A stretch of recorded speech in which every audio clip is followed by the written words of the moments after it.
Hi friends. मैं आप लोगों का इस चैनल के ऊपर स्वागत करता हूं। सो फ्रेंड्स, आज मैं आप लोगों के लिए इलेक्ट्रिकल के जितने भी इम्पोर्टेंट पॉइंट्स है उसे हम रिवीजन करेंगे।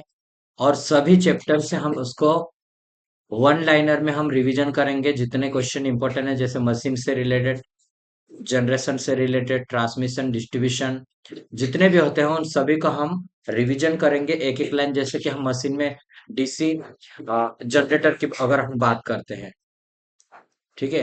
डीसी जनरेटर की अगर हम बात करेंगे इसमें, तो इसमें क्या है, मेन मेन पॉइंट क्या है उसको हम देखेंगे। जैसे कि आर्मेचर लेमिनेशन की धातु किसकी बनी होती है? तो ये सिलिकॉन की हम क्यों बना रहे हैं और उसको लेमिनेटेड क्यों कर रहे हैं? लेमिनेटेड इसलिए हम करेंगे, ईडी करंट लॉस को कम करने के लिए हम लेमिनेशन करेंगे। और सिलिकॉन का यूज हम इसलिए करते हैं हिस्टेरिसिस लॉस कम होने के लिए। ठीक है। तो ये इसमें मैं कुछ पॉइंट और भी ऐड करूंगा, जो कि हम लेमिनेशन, जैसे लेमिनेशन का क्यों यूज करें हम। तो ये हमारे पास रहेगा कि हम ईडी करंट लॉस को कम करने के लिए आर्मेचर को हम लेमिनेटेड करते हैं। ठीक है। इसी प्रकार ट्रांसफार्मर में भी हम इसकी बात करेंगे। ठीक है। तो हम एक एक पॉइंट को डिस्कस करते हुए चलेंगे, ताकि हमारा जो सामने एग्जाम है, आ, कल एग्जाम है, जैसे बिजली बोर्ड एमपी का आने वाले भेल के एग्जाम है, उसके भी रिलेटेड उसमें काम में आ जाएगा ये। ठीक है। इंपॉर्टेंट है, सुपरवाइजर भेल में जो डिप्लोमा सुपरवाइजर का है उसमें आपको काम में आएगा ये। ठीक है। तो पॉइंट हम एक एक रिवीजन कर सकते हैं इसमें। ठीक है। लेफ्ट वाइंडिंग में ब्रशों की संख्या कैसे होती है लेफ्ट वाइंडिंग में? तो लेफ्ट वाइंडिंग में ए बराबर होता है पी। ठीक है। ये लेफ्ट वाइंडिंग के, और ये हाई करंट और लो वोल्टेज के लिए यूज किया जाता है लेफ्ट वाइंडिंग। ठीक है। और अगर वेव वाइंडिंग में मैं बात करूंगा वेव वाइंडिंग की, तो इसमें क्या होगा, इसमें हो जाएगा ए बराबर टू होता है। ठीक है। इसमें टू पाथ रहते हैं, ठीक, वेव वाइंडिंग में। और ये कैसा रहता है, हाई वोल्टेज के लिए यूज किया जाता है। जितने उसके पाथ कम रहेंगे ना, उतने ही उसमें वोल्टेज ज्यादा। ठीक है, ये ध्यान रखना है हमें। और करंट अगर पाथ ज्यादा है तो करंट अलग अलग सर्किट में जाएगी, तो उसको वो क्या ऐड हो जाएगी करंट। ठीक है। तो ये हमें ध्यान रखना कि ध्रुवों की संख्या के बराबर लेफ्ट वाइंडिंग में होता है। ठीक है। डीसी जनरेटर में प्रेरित विद्युत वाहक बल की दिशा ज्ञात की जाती है। तो जनरेटर में फेलेमिंग के राइट हैंड का नियम यूज करते हैं, ये वाला नियम यूज करते हैं। ठीक है। और मोटर में लेफ्ट हैंड का नियम यूज करते हैं। तो हमें ये याद रखना है कि राइट हैंड का नियम किस में यूज कर रहे हैं हम, फेलेमिंग के राइट हैंड का नियम जनरेटर में ईएमएफ की दिशा ज्ञात करने के लिए। ठीक है। और आगे हम बात करेंगे इसमें, इस क्वेश्चन पे आता है, तो डीसी मशीन में आर्मेचर परिभ्रमण हेतु प्रयोग होता है। तो परिभ्रमण के लिए जो मतलब रहता है आर्मेचर को घूमने के लिए, वो एक घर्षण को कम करेंगे, तो बॉल बेरिंग और रोलर बेरिंग का हम यूज करते हैं। बेरिंग की अगर बात करेंगे तो कौन सा, बॉल बेरिंग और रोलर बेरिंग हो जाएगा। ठीक है। जनरेटर के मुख्य क्षेत्र के कुंडलन हेतु प्रयुक्त चालक, तो चालक किसका बनाए रहता हमारा, जब फील्ड वाइंडिंग के लिए, तो वाइंडिंग हमारी कॉपर की बनी रहेगी। किसकी? कॉपर की बनी रहेगी। ठीक है। एल्यूमिनियम का इसलिए नहीं यूज करेंगे क्योंकि एल्यूमिनियम का यूज करने से हमारा जो मोटर का साइज या जनरेटर का साइज बहुत बड़ा हो जाएगा। ठीक है। इस कारण से हम कॉपर की बनाते हैं। जैसे वाइंडिंग के लिए, फील्ड वाइंडिंग के लिए या मेन वाइंडिंग, दोनों के लिए हम कॉपर का यूज करेंगे। ठीक है। नेक्स्ट है, डीसी मशीन के योक निर्माण हेतु प्रयुक्त किसका यूज करते हैं? योक किसका बना रहता है डीसी मशीन का? ये मशीन का मोटर की बात करें या फिर जनरेटर की बात करें, दोनों कास्ट आयरन की बनी रहेगी। किसकी? कास्ट आयरन की बनाई जाती है। लेमिनेशन का प्रयोग क्यों करते हैं? जैसे मैंने फर्स्ट वाले टॉपिक में ही बात करा आपको, और बोला कि हम लेमिनेशन का क्यों कर रहे हैं। तो भंवर धारा हानि, जो ईडी करंट लॉस को कम करने के लिए हम यूज करते हैं। आर्मेचर लेमिनेशन परस्पर कैसा रहता है, विषवाहित होता है। ठीक है। Armature lamination. ठीक है। कम्यूटेटर सेगमेंट के लिए प्रयुक्त धातु अगर हम बात करेंगे कम्यूटेटर, तो ये हार्ड ड्रोन का यूज करेंगे। ठीक है। हार्ड मतलब कठोर तांबा का यूज करेंगे लेमिनेशन के सेगमेंट के लिए, जो कम्यूटेटर के लिए बात करेंगे हम। ठीक है। आर्मेचर प्रतिक्रिया के प्रभाव का मुख्य फ्लक्स क्या होगा, विचुंबकित होगा और क्रॉस चुंबकित होगा। आर्मेचर रिएक्शन के कारण क्या होता है, आर्मेचर रिएक्शन मेन चुंबक के ऊपर विचुंबकित करेगा, या फिर उसको क्रॉस चुंबक करेगा, मतलब तोड़ने की कोशिश करेगा उसको, या फिर विचुंबक मतलब कमजोर करेगा उसको। ठीक है। नेक्स्ट अगर हम बात करें डीसी मशीन के क्षेत्र को अवशिष्ट चुंबकत्व समाप्त होने पर पुनः चुंबकित करने की विधि क्या है? तो उसको अवशिष्ट चुंबक को रेसिडुअल मैग्नेट बोलेंगे। क्या रहता है, सेल्फ जो स्टार्ट रहेगी ना उसमें क्या रहेगा, कुछ ना कुछ उसका रेसिडुअल मैग्नेट होना चाहिए, तो वो सेल्फ स्टार्ट होगी। ठीक है, ताकि मैग्नेटिक फील्ड उत्पन्न रहेगा और जब उसको घुमाएंगे तो उसमें क्या होगा, ईएमएफ उत्पन्न होगा और वही ईएमएफ फिर उसमें देंगे हम और उसका चुंबक उत्पन्न होगा। ठीक है, तो उसको अगर वो पूरी तरह से समाप्त होगी तो वो शंट क्षेत्र को डीसी से हम कनेक्ट करेंगे, तो वो क्या होगा, मैग्नेट उत्पन्न होगा और उसको हटा लेंगे तो उसमें रेसिडुअल मैग्नेट बचेगा उसमें। ठीक है, किससे कनेक्ट करेंगे, डीसी स्रोत से हम उसको कनेक्ट करेंगे। समान ध्रुव और आर्मेचर चालकों की संख्या के लिए उच्च विद्युत वाहक बल उत्पन्न करेगी। कौन सा उच्च विद्युत वाहक बल? तो मैंने बोला था कि वेव वाइंडिंग रहता है, ये उच्च विद्युत वाहक बल और लो करंट के लिए यूज किया जाता है। ठीक है, ए बराबर कितना रहता है इसमें, ए बराबर 2 रहेगा इसमें। ठीक है, तो ये हमारे पास याद रखना है। और लेफ्ट वाइंडिंग क्या रहता है, लेफ्ट वाइंडिंग में होता है ए बराबर पी रहता है। ठीक है, ए बराबर मतलब हमारे पास ए क्या है, पाथ की संख्या रहेगी और पी पोल होगा। ठीक है, अगर मैं आगे बात करता डीसी जनरेटर में लोड अधिक होने पर गति में कमी हो जाती है। गति में पूर्ण वृद्धि करने के लिए क्या करेंगे हम, डीसी जनरेटर में क्या है, लोड अधिक है और उसकी क्या होगी, लोड अधिक होगा तो उसमें क्या है, गति में कमी हो जाएगी। अब गति में कमी को हम पूर्ण उसकी गति वृद्धि करेंगे तो क्या करें, जनरेटर में उसकी प्राइम मूवर को हम बढ़ाएंगे।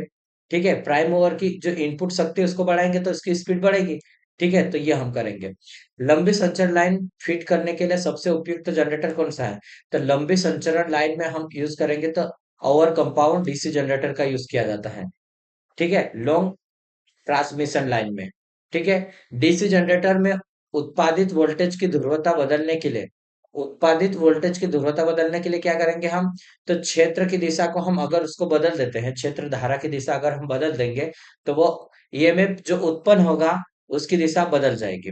ठीक है, डीसी श्रेणी जनरेटर में निर्धारित गति और शून्य लोड पर उत्पन्न वोल्टता कितना होगा? तो डीसी जनरेटर में निर्धारित गति और शून्य लोड पर उत्पन्न वोल्टेज कैसा रहेगा, पूर्ण लोड पर निर्धारित वोल्टेज के तुल्य ही रहेगा। वो कैसा रहेगा, जितना फुल लोड पे मिल रहा है हमें वोल्टेज उतना ही हमें डीसी जनरेटर में मिलेगा। ठीक है, डीसी जनरेटर में मिलेगा हमें। ठीक है, डीसी मशीन प्राय अधिकतम दक्षता देते हैं। कितना देगा, जब ये पूर्ण लोड पर काम करेगी तो ये मैक्सिमम देगा। ठीक है, डीसी जनरेटर में प्रारंभिक आर्मेचर धारा उत्पन्न करने के लिए चुंबक क्षेत्र प्राप्त होता है। तो कहाँ से प्राप्त होता है, ये हमें रेसिडुअल मैग्नेट से प्राप्त होता है। ठीक है, कहाँ से, रेसिडुअल मैग्नेट से। डीसी कंपाउंड जनरेटर में शंट क्षेत्र का संबंध श्रेणी क्षेत्र एवं आर्मेचर श्रेणीबद्ध करने पर प्राप्त सिरों के लिए किया गया यह जनरेटर है। तो ये लॉन्ग शंट रहेगा। ठीक है, जनरेटर में अवशिष्ट चुंबकत्व समाप्त होने के कारण हो सकता है, मशीन का टेम्परेचर बढ़ने के कारण वो समाप्त हो सकता है। ठीक है, अब डीसी जनरेटर में डमी कुंडली लगाई जाती है। तो डमी कुंडली क्यों यूज करते हैं, डमी कुंडली का यूज हमें यांत्रिक संतुलन को कम करने के लिए, असंतुलन रहता है ना यांत्रिक, उसको कम करने के लिए हम करते हैं। ठीक है, डीसी जनरेटर में इंटरपोल की वाइंडिंग संयोजित की जाती है। तो कैसे करते हैं, तो इंटरपोल रहता है ना उसकी वाइंडिंग को हम आर्मेचर के वाइंडिंग के साथ श्रेणी क्रम में उसको कनेक्ट करेंगे। ठीक है, तो आर्मेचर का जो करंट रहता है ना उसको वो कम करता है, तो क्योंकि आर्मेचर का करंट रहेगा तो उसका मैग्नेटिक फील्ड उत्पन्न होगा। तो आर्मेचर का करंट उसका भी मैग्नेटिक फील्ड उत्पन्न करने के बाद वो क्या करेगा, मैग्नेटिक फील्ड, वो जो मेन मैग्नेटिक फील्ड है उसको कमजोर करेगा, तो वही आर्मेचर रिएक्शन रहता है। ठीक है, अब 1 किलोवाट आवर क्षमता उत्तम प्रकार के जनरेटर में संपूर्ण हानि लगभग होती, संपूर्ण हानि की बात कर रहा है। तो इसमें कौन सी होगी, 1 किलोवाट क्षमता के उत्तम प्रकार के जनरेटर में, तो ये इसका आधा हो जाएगा मैक्सिमम इफिशियंसी के कंडीशन में। तो 1 किलोवाट तो 50 वाट हो जाएगा बस। जनरेटर में ध्रुव की संख्या क्या होगी यदि ये है मैग्नेटिक इलेक्ट्रिकल एंगल और मैकेनिकल एंगल दोनों, ठीक है, मैकेनिकल डिग्री और इलेक्ट्रिकल डिग्री ये दोनों दिए हैं, समान हो तो किस कंडीशन में, ये हमारे पास। हमेशा मैं आपको एक तरीका बताता हूँ कि आप याद रख पाओ। देखो, मैकेनिकल डिग्री के साथ में पी, पी क्या है, एक मैकेनिकल के तौर पे है, और दो करो आप इलेक्ट्रिकल डिग्री के साथ में। अब ये दोनों की दोनों बराबर है, मैकेनिकल डिग्री बराबर में इलेक्ट्रिकल डिग्री होगा, तो ये दोनों की दोनों कट जाएगा, तो हमारे पास पोल कितना बचेगा, दो होगा, ठीक है, दो पोल रहेगा। तो अब नेक्स्ट देखते हैं, 1600 आरपीएम पर परिचालित डीसी जनरेटर में 12 सॉरी 240 वोल्ट प्रेरित है, फ्लक्स को स्थिर रखते हुए गति इतनी करेंगे, तो ईएमएफ हमें देखना है।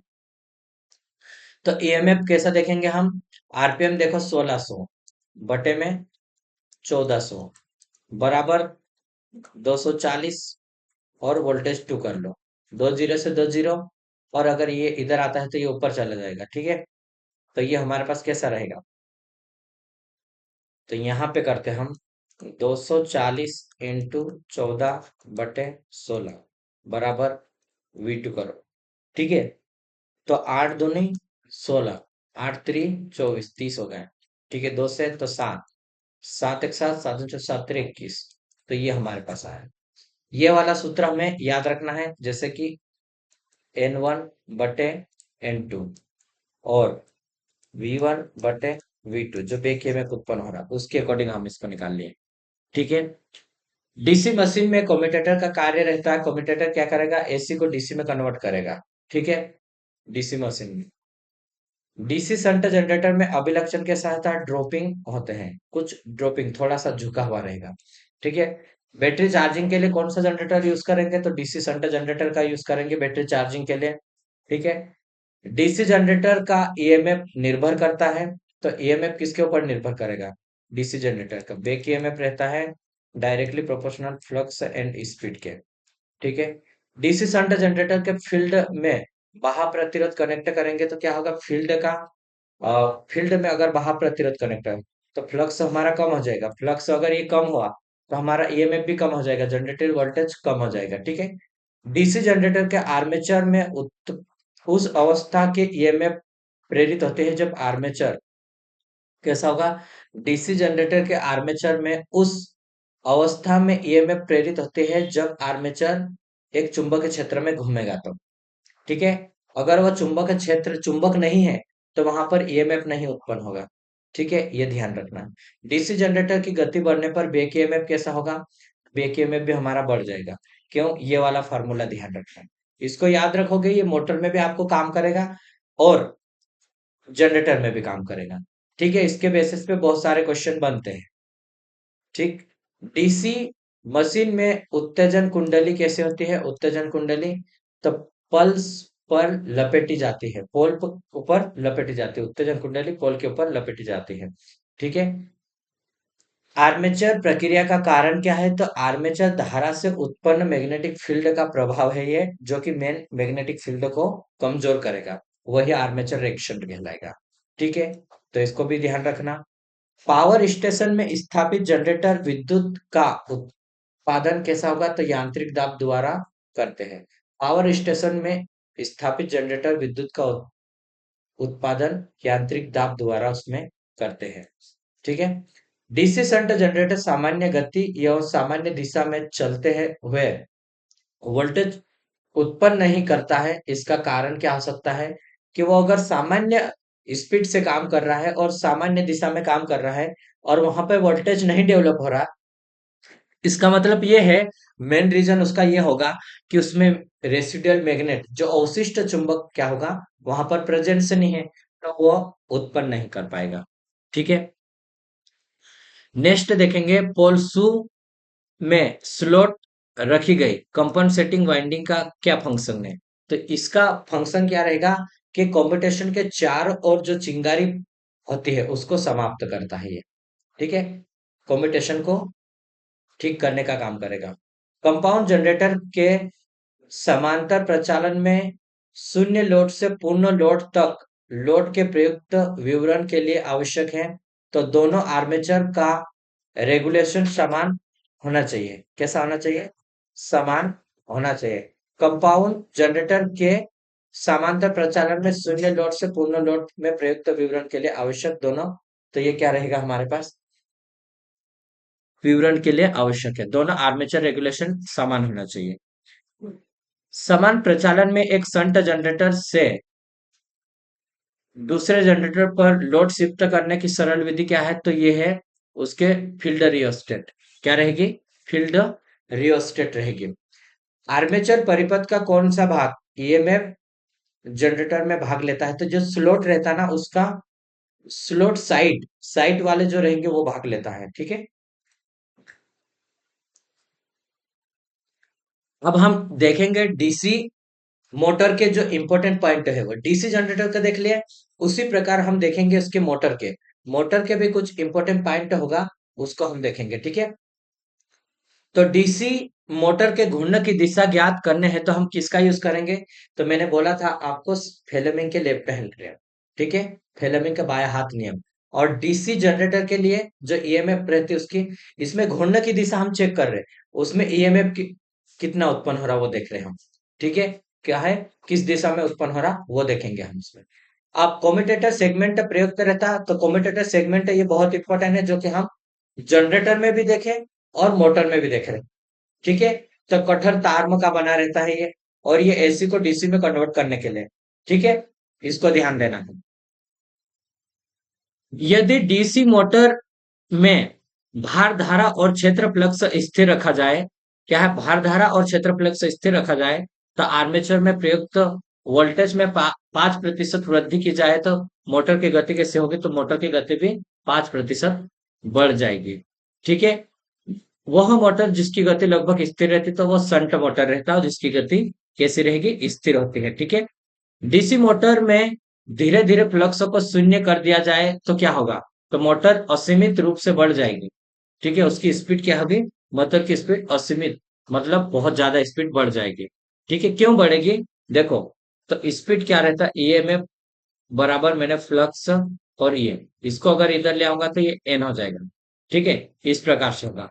तो अब यहाँ पे देखना है हमें, तो ये वाला है, तो ये डायरेक्टली प्रोपोर्शनल में रहेगी। ठीक है, तो ये फ्लक्स अगर हमारा क्या होगा? कम होगा तो स्पीड कैसी? बढ़ जाएगी। मोटर की कंडीशन में याद रखना।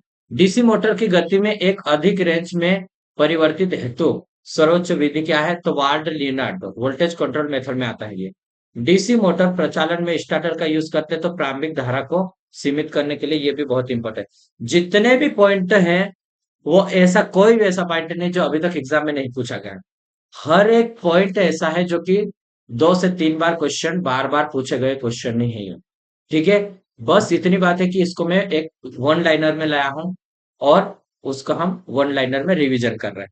ठीक है, तो ऐसा ना सोचे आप कि ये बहुत हल्के में क्लास ले, लेकिन एक रिवीजन है और शॉर्ट रिवीजन है, तो ये आपके लिए बहुत इंपॉर्टेंट है। ठीक है, डीसी श्रेणी मोटर का कार्य के लिए उत्तम है तो कौन सा? डीसी श्रेणी मोटर, तो क्रेन के लिए, होइस्ट के लिए, विद्युत ट्रेन, जहां पर हाई स्टार्टिंग टार्क की आवश्यकता रहती है वहां डीसी श्रेणी मोटर का यूज किया जाता है। ये हमें ध्यान रखना है। ठीक है, और कांस्टेंट स्पीड के लिए शंट मोटर का यूज हम करते हैं। ठीक है, अधिक क्षमता के डीसी मोटर की शून्य भार पर हानि ज्ञात करनी है तो सबसे प्रभावी विधि कौन सी? तो ये कौन सी? नो लोड पर, तो स्विमबर्न टेस्ट का यूज करेंगे, और हॉपकिंसन टेस्ट फुल लोड के ऊपर करेंगे। ठीक है, अब मोटर में चालन स्पीड रेगुलेशन देखेंगे तो no load speed minus full load speed बटे फुल लोड स्पीड करेंगे, गुणित करेंगे, 100 करेंगे तो ये परसेंटेज में आ जाएगा, स्पीड रेगुलेशन। ठीक है, यदि डीसी मोटर में विरोधी विद्युत वाहक बल अचानक शून्य हो जाए तो क्या होगा? मोटर जल जाएगी। क्यों? अगर विद्युत वाहक बल हमारा 0 होगा तो स्पीड कैसे हो जाएगा? अधिक होगी। ठीक है, हॉपकिंसन परीक्षण कहां पर करते हैं हम? फुल लोड के ऊपर करेंगे। ठीक है, दो श्रेणी संट दो श्रेणी मोटर यांत्रिक रूप से परस्पर युग्मित है, कैसे? मैकेनिकल को कपल्ड है, और एक मशीन जनरेटर की भांति तथा दूसरी मोटर की भांति काम कर रही है। ठीक है,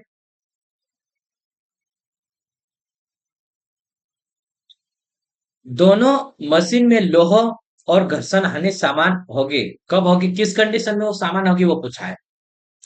अगर उसकी गति और ईएमएफ अगर समान रहेगा, विद्युत वाहक बल तो उसमें समान रहेगी। वो कैसे है, एक मोटर है, दो श्रेणी मोटर, एक यांत्रिक रूप से परस्पर युग्मित एक जनरेटर की भांति काम कर रही है और एक मोटर की भांति काम कर रही है। ठीक है, उसमें ऑपरेट हो रही है। दोनों मशीन में लौह हानि और घर्षण हानि समान होगी तब। कब होगी, जब उसकी स्पीड भी समान रहेगी तो वो समान रहेगी घर्षण हानि।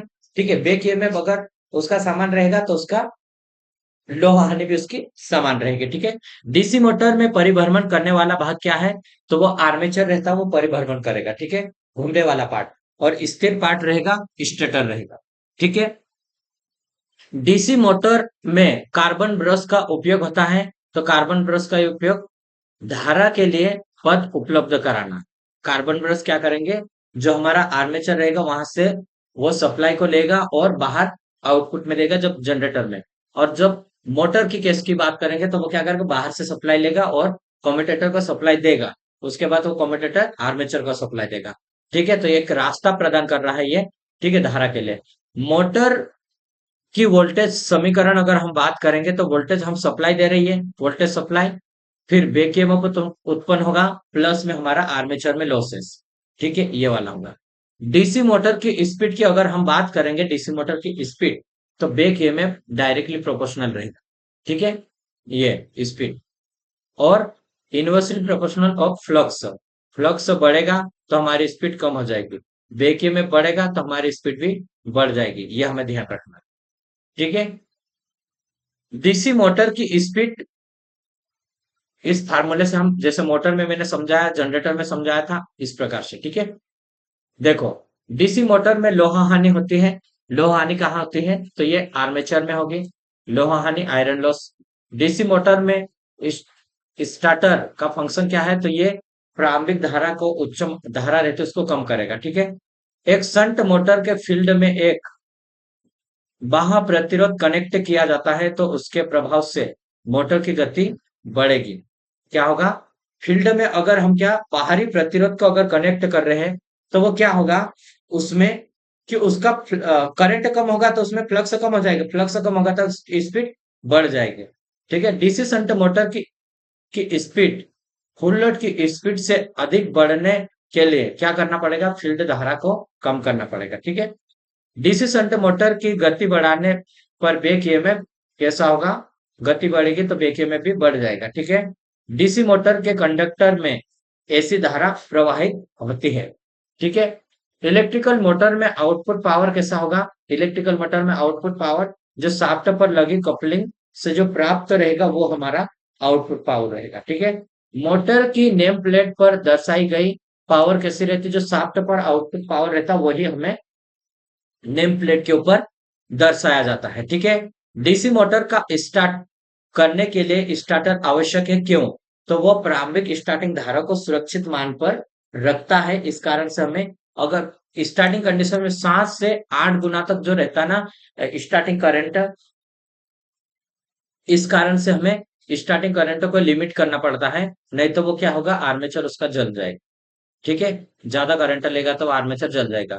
डीसी मोटर के आर्मेचर को लेमिनेशन करने का उद्देश्य क्या है, भंवर धारा हानि को कम करना है। ठीक है, श्रेणी मोटर में श्रेणी वाइंडिंग रहती है जो मोटे तार की बनाई जाती है और कम टर्न्स रहते हैं इसके, और जो लोड के डायरेक्टली जुड़े रहते हैं। जैसे ये आर्मेचर है, तो ये हमारा फील्ड वाइंडिंग और ये लोड है, तो लोड के सीरीज में ही ये जुड़ा जाएगा, इस प्रकार से रहेगा। ठीक है, वह मोटर जिसमें शून्य लोड से पूर्ण लोड के मध्य स्पीड न्यूनतम रहती और कम्यूटेटिव पोल के साथ शंट मोटर है।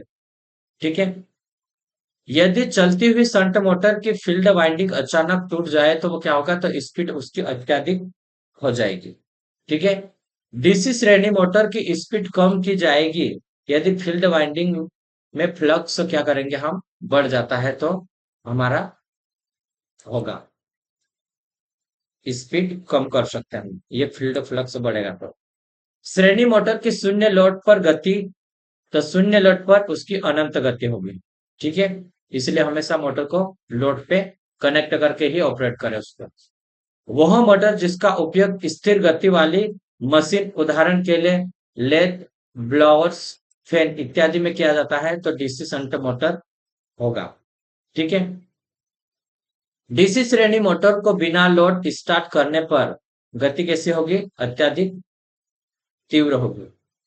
डीसी मोटर के फील्ड फ्लक्स को नियंत्रण द्वारा क्या होगा? मोटर की गति को हम उच्च गति पर चला सकते हैं। ठीक है। डीसी शंट मोटर का सप्लाई टर्मिनल परस्पर बदलने से मोटर पहले की भांति चलती रहेगी। ठीक है। उसी दिशा में काम करेगी। अगर फील्ड वाइंडिंग और आर्मेचर वाइंडिंग में किसी एक को बदलते हैं तो वो क्या होगा? उसका हमारा बदल जाएगा। ठीक है। इंटरपोल प्रयोग करने से इंटरपोल का प्रयोग करने से कंपनसेटिंग क्या होगा? उसमें कम्यूटेटर पर स्पार्किंग कम हो जाता है। कम्यूटेटर पर स्पार्किंग कम करने के लिए हम इंटरपोल का यूज करते हैं। ठीक है। इसको भी हमें ध्यान रखना। नेक्स्ट क्वेश्चन है, एक इलेक्ट्रिकल ट्रेन किसी पहाड़ी ढलान से नीचे की ओर आ रही है तो डीसी मोटर कैसे काम करेगा? डीसी श्रेणी मोटर लगा रहता वो श्रेणी जनरेटर की भांति काम करेगा। ठीक है। तो ये हमें ध्यान रखना है। इंटरपोल का कार्य की अगर बात करेंगे तो इंटरपोल का कार्य क्या है? स्पार्किंग को कम करना रहता है। ठीक है। नेक्स्ट है, डीसी मशीन में कम्यूटेटर का मुख्य फंक्शन क्या है? तो एसी को डीसी में कन्वर्ट करेगा। वो क्या करेगा? एसी को डीसी में कन्वर्ट करता है। लोड बढ़ने पर डीसी शंट मोटर की स्पीड कैसे होगी? कुछ घटती है। लोड बढ़ने पर डीसी शंट मोटर की स्पीड घटेगी। ठीक है। 230 वोल्ट डीसी श्रेणी मोटर को 230 वोल्ट एसी पर उसको कनेक्ट करेंगे तो मोटर क्या करेगी? चलेगी, लेकिन वो क्या होगा? उसकी दक्षता कम रहेगी। ठीक है। स्पार्किंग ज्यादा रहेगा, पावर फैक्टर भी कम होगा उसका। डीसी शंट मोटर की स्पीड फील्ड फ्लक्स द्वारा कंट्रोल की जाती है, तब फील्ड स्टार्टर का उपयोग नहीं किया जाता है तो मोटर अति उच्च गति पर रुक सकती है। डीसी शंट मोटर की स्पीड का फील्ड फ्लक्स परिवर्तन द्वारा कंट्रोल प्रयोग होता है तो स्थिर पावर ड्राइव अनुप्रयोग के लिए। ठीक है।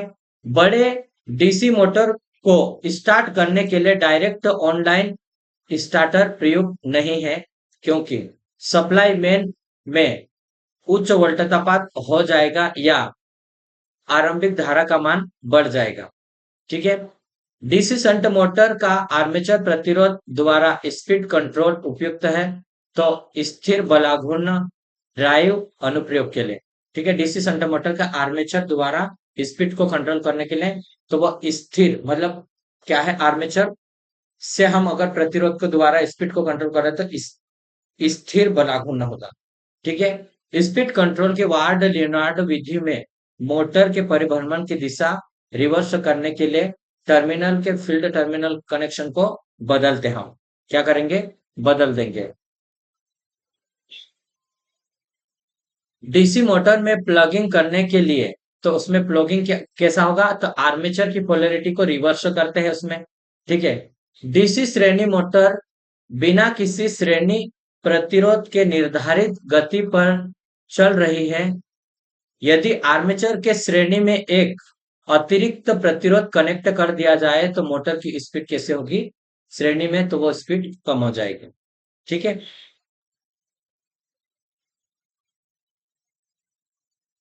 नेक्स्ट है, डीसी मोटर के परिभ्रमण की दिशा तो आर्मेचर या फील्ड टर्मिनल को रिवर्स करके किसी एक को, अगर दोनों को एक साथ करेंगे तो वो उसी दिशा में काम करेगी।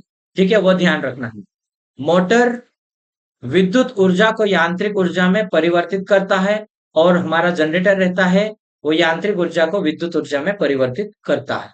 काउंटर ईएम विद्युत वाहक बल क्या होता है? काउंटर विद्युत वाहक बल तो ये क्या करेंगे? आर्मेचर की स्पीड, फ्लक्स, पोल और आर्मेचर के समांतर पाथ पर पथों पर निर्भर करता है।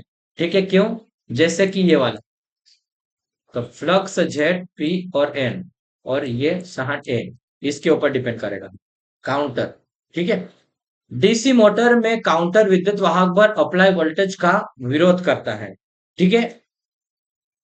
डीसी मोटर प्रारंभ में उच्च धारा लेगी तो वो क्यों लेती है? तो काउंटर ईएमएफ जीरो रहता हमारा। ठीक है। और आर्मेचर का प्रतिरोध भी कम रहता है इस कारण से। डीसी शंट मोटर की गति निर्धारित गति से बढ़ाने के लिए परिवर्तित प्रतिरोध क्या करेंगे हम, फील्ड के श्रेणी में लगाएंगे, फील्ड वाइंडिंग के श्रेणी में, और उसका हम प्रतिरोध को बढ़ाएंगे। तो क्या होगा, हमारा फील्ड फ्लक्स कम होगा, तो हमारा मोटर की स्पीड बढ़ जाएगी। ठीक है, इंटरपोल आर्मेचर वाइंडिंग के श्रेणी में कनेक्ट किया जाता है इंटरपोल को। ठीक है, कंपनसेटिंग वाइंडिंग भी आर्मेचर वाइंडिंग के श्रेणी में ही कनेक्ट किया जाता है। ये हमें ध्यान रखना है कि उसके कनेक्शन को पूछेगा, उसका मेन उद्देश्य क्या है वो पूछेगा। ठीक है, डीसी मशीन में चुंबकीय उत्क्रमण बढ़ने पर क्या होगा, भंवर धारा हानि अन्य हानि की तुलना में ज्यादा बढ़ जाएगी। ठीक है, ये भी याद रखना, मोस्ट इंपोर्टेंट है ये। यदि डीसी शंट मोटर को फील्ड वाइंडिंग के कनेक्शन उलट दिया जाए तब मोटर पहले से विपरीत दिशा में चलेगी। डीसी शंट मोटर का वाट लियोनार्ड विधि द्वारा स्पीड कंट्रोल उस समय प्रयोग होता है जब शून्य से सामान्य स्पीड तक आवश्यक हो, जब दोनों दिशाओं में स्पीड आवश्यक हो और स्पीड कंट्रोलर एक्यूरेसी ज्यादा हमें आवश्यकता है। डीसी कंपाउंड मोटर सामान्य कम्युलेटिव कंपाउंड मोटर होते हैं ये। और शंट मोटर की बात करें तो इसका टार्क आर्मेचर धारा के डायरेक्टली प्रोपोर्शनल है। और स्विमबर्न टेस्ट की बात करेंगे, प्रयोग किया जाता है तो ये श्रेणी मोटर पर किया जाता है, स्विमबर्न टेस्ट पर। अब हम ट्रांसफार्मर की बात करेंगे, ट्रांसफार्मर के अलग अलग इंपॉर्टेंट पॉइंट्स की हम बात करेंगे। ठीक है, आइए अभी हम आगे बढ़ेंगे और ट्रांसफार्मर के जितने इम्पोर्टेंट क्वेश्चन है उसको हम करेंगे, जितने भी पॉइंट्स बनते हैं उससे रिलेटेड क्वेश्चन बनेंगे उसको हम डिस्कस करेंगे इसमें। देखो, ट्रांसफार्मर कार्य, ट्रांसफार्मर कार्य के क्या, कि ट्रांसफार्मर है क्या, ट्रांसफार्मर क्या करता, विद्युत ऊर्जा के समान अधिक और कम वोल्टता का रूपांतरण करेगा। मतलब एक क्या है ये, पावर को मतलब एक लेवल से दूसरे लेवल तक ट्रांसफार्मर करता है। ठीक है, एक लेवल से दूसरे लेवल ट्रांसफर करेगा पावर को। ये वोल्टेज और करंट को कम ज्यादा करेगा, फ्रीक्वेंसी को चेंज नहीं करेगा, लेकिन पावर को भी वो चेंज नहीं करेगा, एक लेवल से दूसरे लेवल तक वो भेजेगा बस। ठीक है, तो क्या होगा कि हम जो प्राइमरी में जो पावर मिल रहा है ना वही पावर हमें सेकेंडरी में भी मिल जाएगा इसमें। ठीक है, लेकिन जितनी आवश्यकता है हमें, पावर बराबर क्या है, वोल्टेज और करंट होता है, उसके अकॉर्डिंग हम वोल्टेज और करंट को चेंज करके ले सकते हैं इससे। ठीक है, ट्रांसफार्मर कोट का पदार्थ, ट्रांसफार्मर बना रहेगा किसका, सिलिकॉन स्टील का बनाया जाता है। अब सिलिकॉन स्टील का क्यों बनाया जाता है वो मैंने आपको बोला था, आर्मेचर के भी सिलिकॉन स्टील का बनाया जाता है, मोटर में हमने पढ़ा।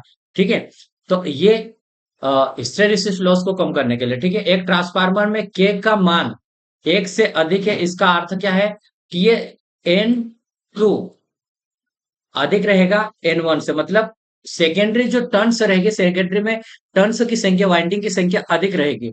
और अगर वहां पे अधिक संख्या है वाइंडिंग की, इसका मतलब ये हमें ध्यान देना है कि वह स्टेप ऑफ ट्रांसफार्मर है और इसका मान के से अधिक है। ठीक है, ये हमें ध्यान देना है। अगर के से कम रहता है ना तो वो क्या रहता है, इसका मान रहता है ना, जो N1 रहता है वो अधिक रहता है N2 की तुलना में। ठीक है, तो वो स्टेप डाउन रहता है।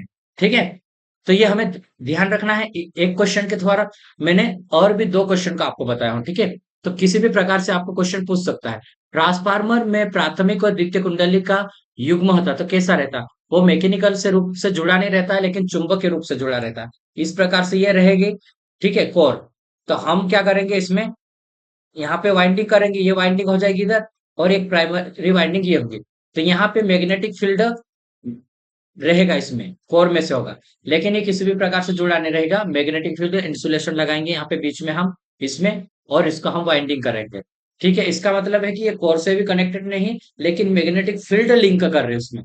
ठीक है, आर्मेचर ट्रांसफार्मर एक प्रेरण के सिद्धांत पर काम करता है, प्रेरण के सिद्धांत पर काम करने वाली स्टैटिक मशीन है यहाँ की। इसमें कोई भी घूमने वाला पार्ट नहीं होता, इसलिए हम इसको स्टैटिक मशीन बोलते हैं। ठीक है, एक स्टेप ऑफ ट्रांसफार्मर को स्टेप डाउन ट्रांसफार्मर की भांति हम इसको यूज कर सकते हैं। ठीक है, ट्रांसफार्मर कोड पतली करने का उद्देश्य क्या है, मतलब लेमिनेशन करने का क्या उद्देश्य है, तो लेमिनेशन करने का उद्देश्य ये है कि भंवर धारा हानि कम हो। ठीक है, ट्रांसफार्मर की द्वितीय से प्राप्त वोल्टता की आवृत्ति मूल आवृत्ति के तुल्य होगी, जो फ्रीक्वेंसी रहेगी प्राइमरी और सेकेंडरी दोनों की सेम रहेगी। ठीक है, ट्रांसफार्मर फ्रीक्वेंसी को चेंज नहीं करता है, यह हमें ध्यान रखना है। उसका जो फ्लक्स रहेगा प्राइमरी और सेकेंडरी में भी सेम बना रहेगा, ये भी हमें ध्यान रखना है। ठीक है, तो इसमें पूछेंगे, ये इंपॉर्टेंट क्वेश्चन है। ट्रांसफार्मर्स में सेकेंडरी धारा शून्य है, क्या है, सेकेंडरी धारा शून्य है। इसका अर्थ क्या है कि वो सेकेंडरी में लोड कनेक्ट नहीं है, इसका मतलब निर्भार है वो। ठीक है, भार, कोई भी भार नहीं है उसमें। ट्रांसफार्मर में शून्य भार धारा I0 तथा शून्य भार पर शक्ति अ, गुणांक क्या होगा, पावर फैक्टर। ठीक है, तो ये रहता है हमारा शक्ति गुणांक 45 से कम रहेगा, और देखो 45 से ज्यादा रहेगा और 90 से कम। ठीक है, 0.2, 0.23 इस तरह से इसका पावर फैक्टर रहता है नो लोड के ऊपर। ठीक है, तो ये हमें ध्यान रखना है। ट्रांसफार्मर में भंवर धारा हानि एवं हिस्टैरिसीस हानि के कारण क्षय ऊर्जा को सप्लाई करने वाली धारा।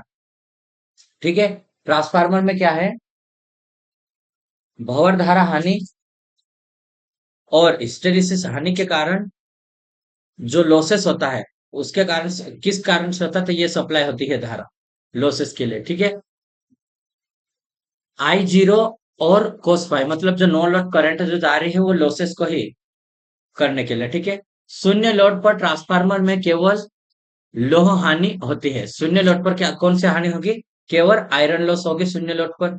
और ट्रांसफार्मर परिवर्तित करता है, तो वोल्टेज और करंट को ये परिवर्तित करेगा ट्रांसफार्मर। ठीक है, दो कुंडली एक ट्रांसफार्मर में प्राइमरी तथा सेकेंडरी में प्रेरित वोल्टेज कैसा रहेगा, परस्पर विपरीत कला में होती है। ठीक है, कैसे होगी, विपरीत कला में यह होगी।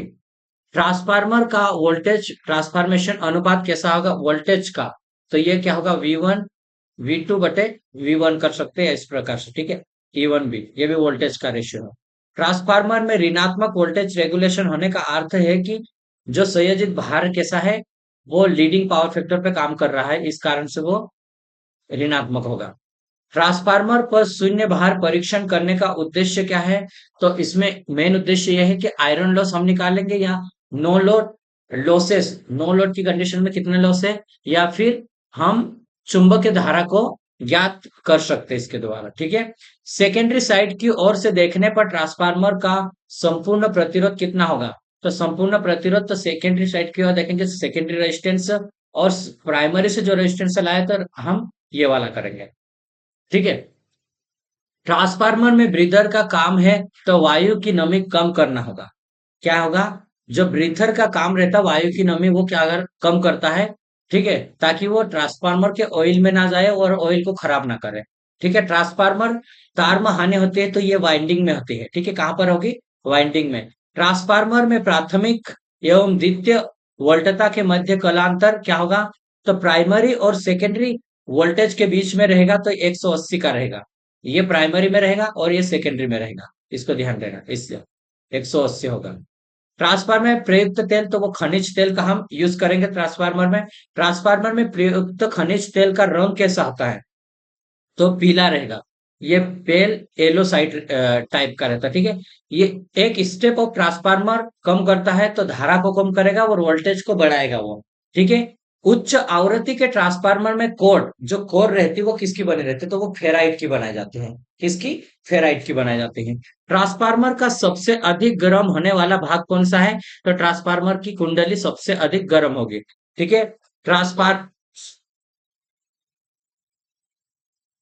ट्रा,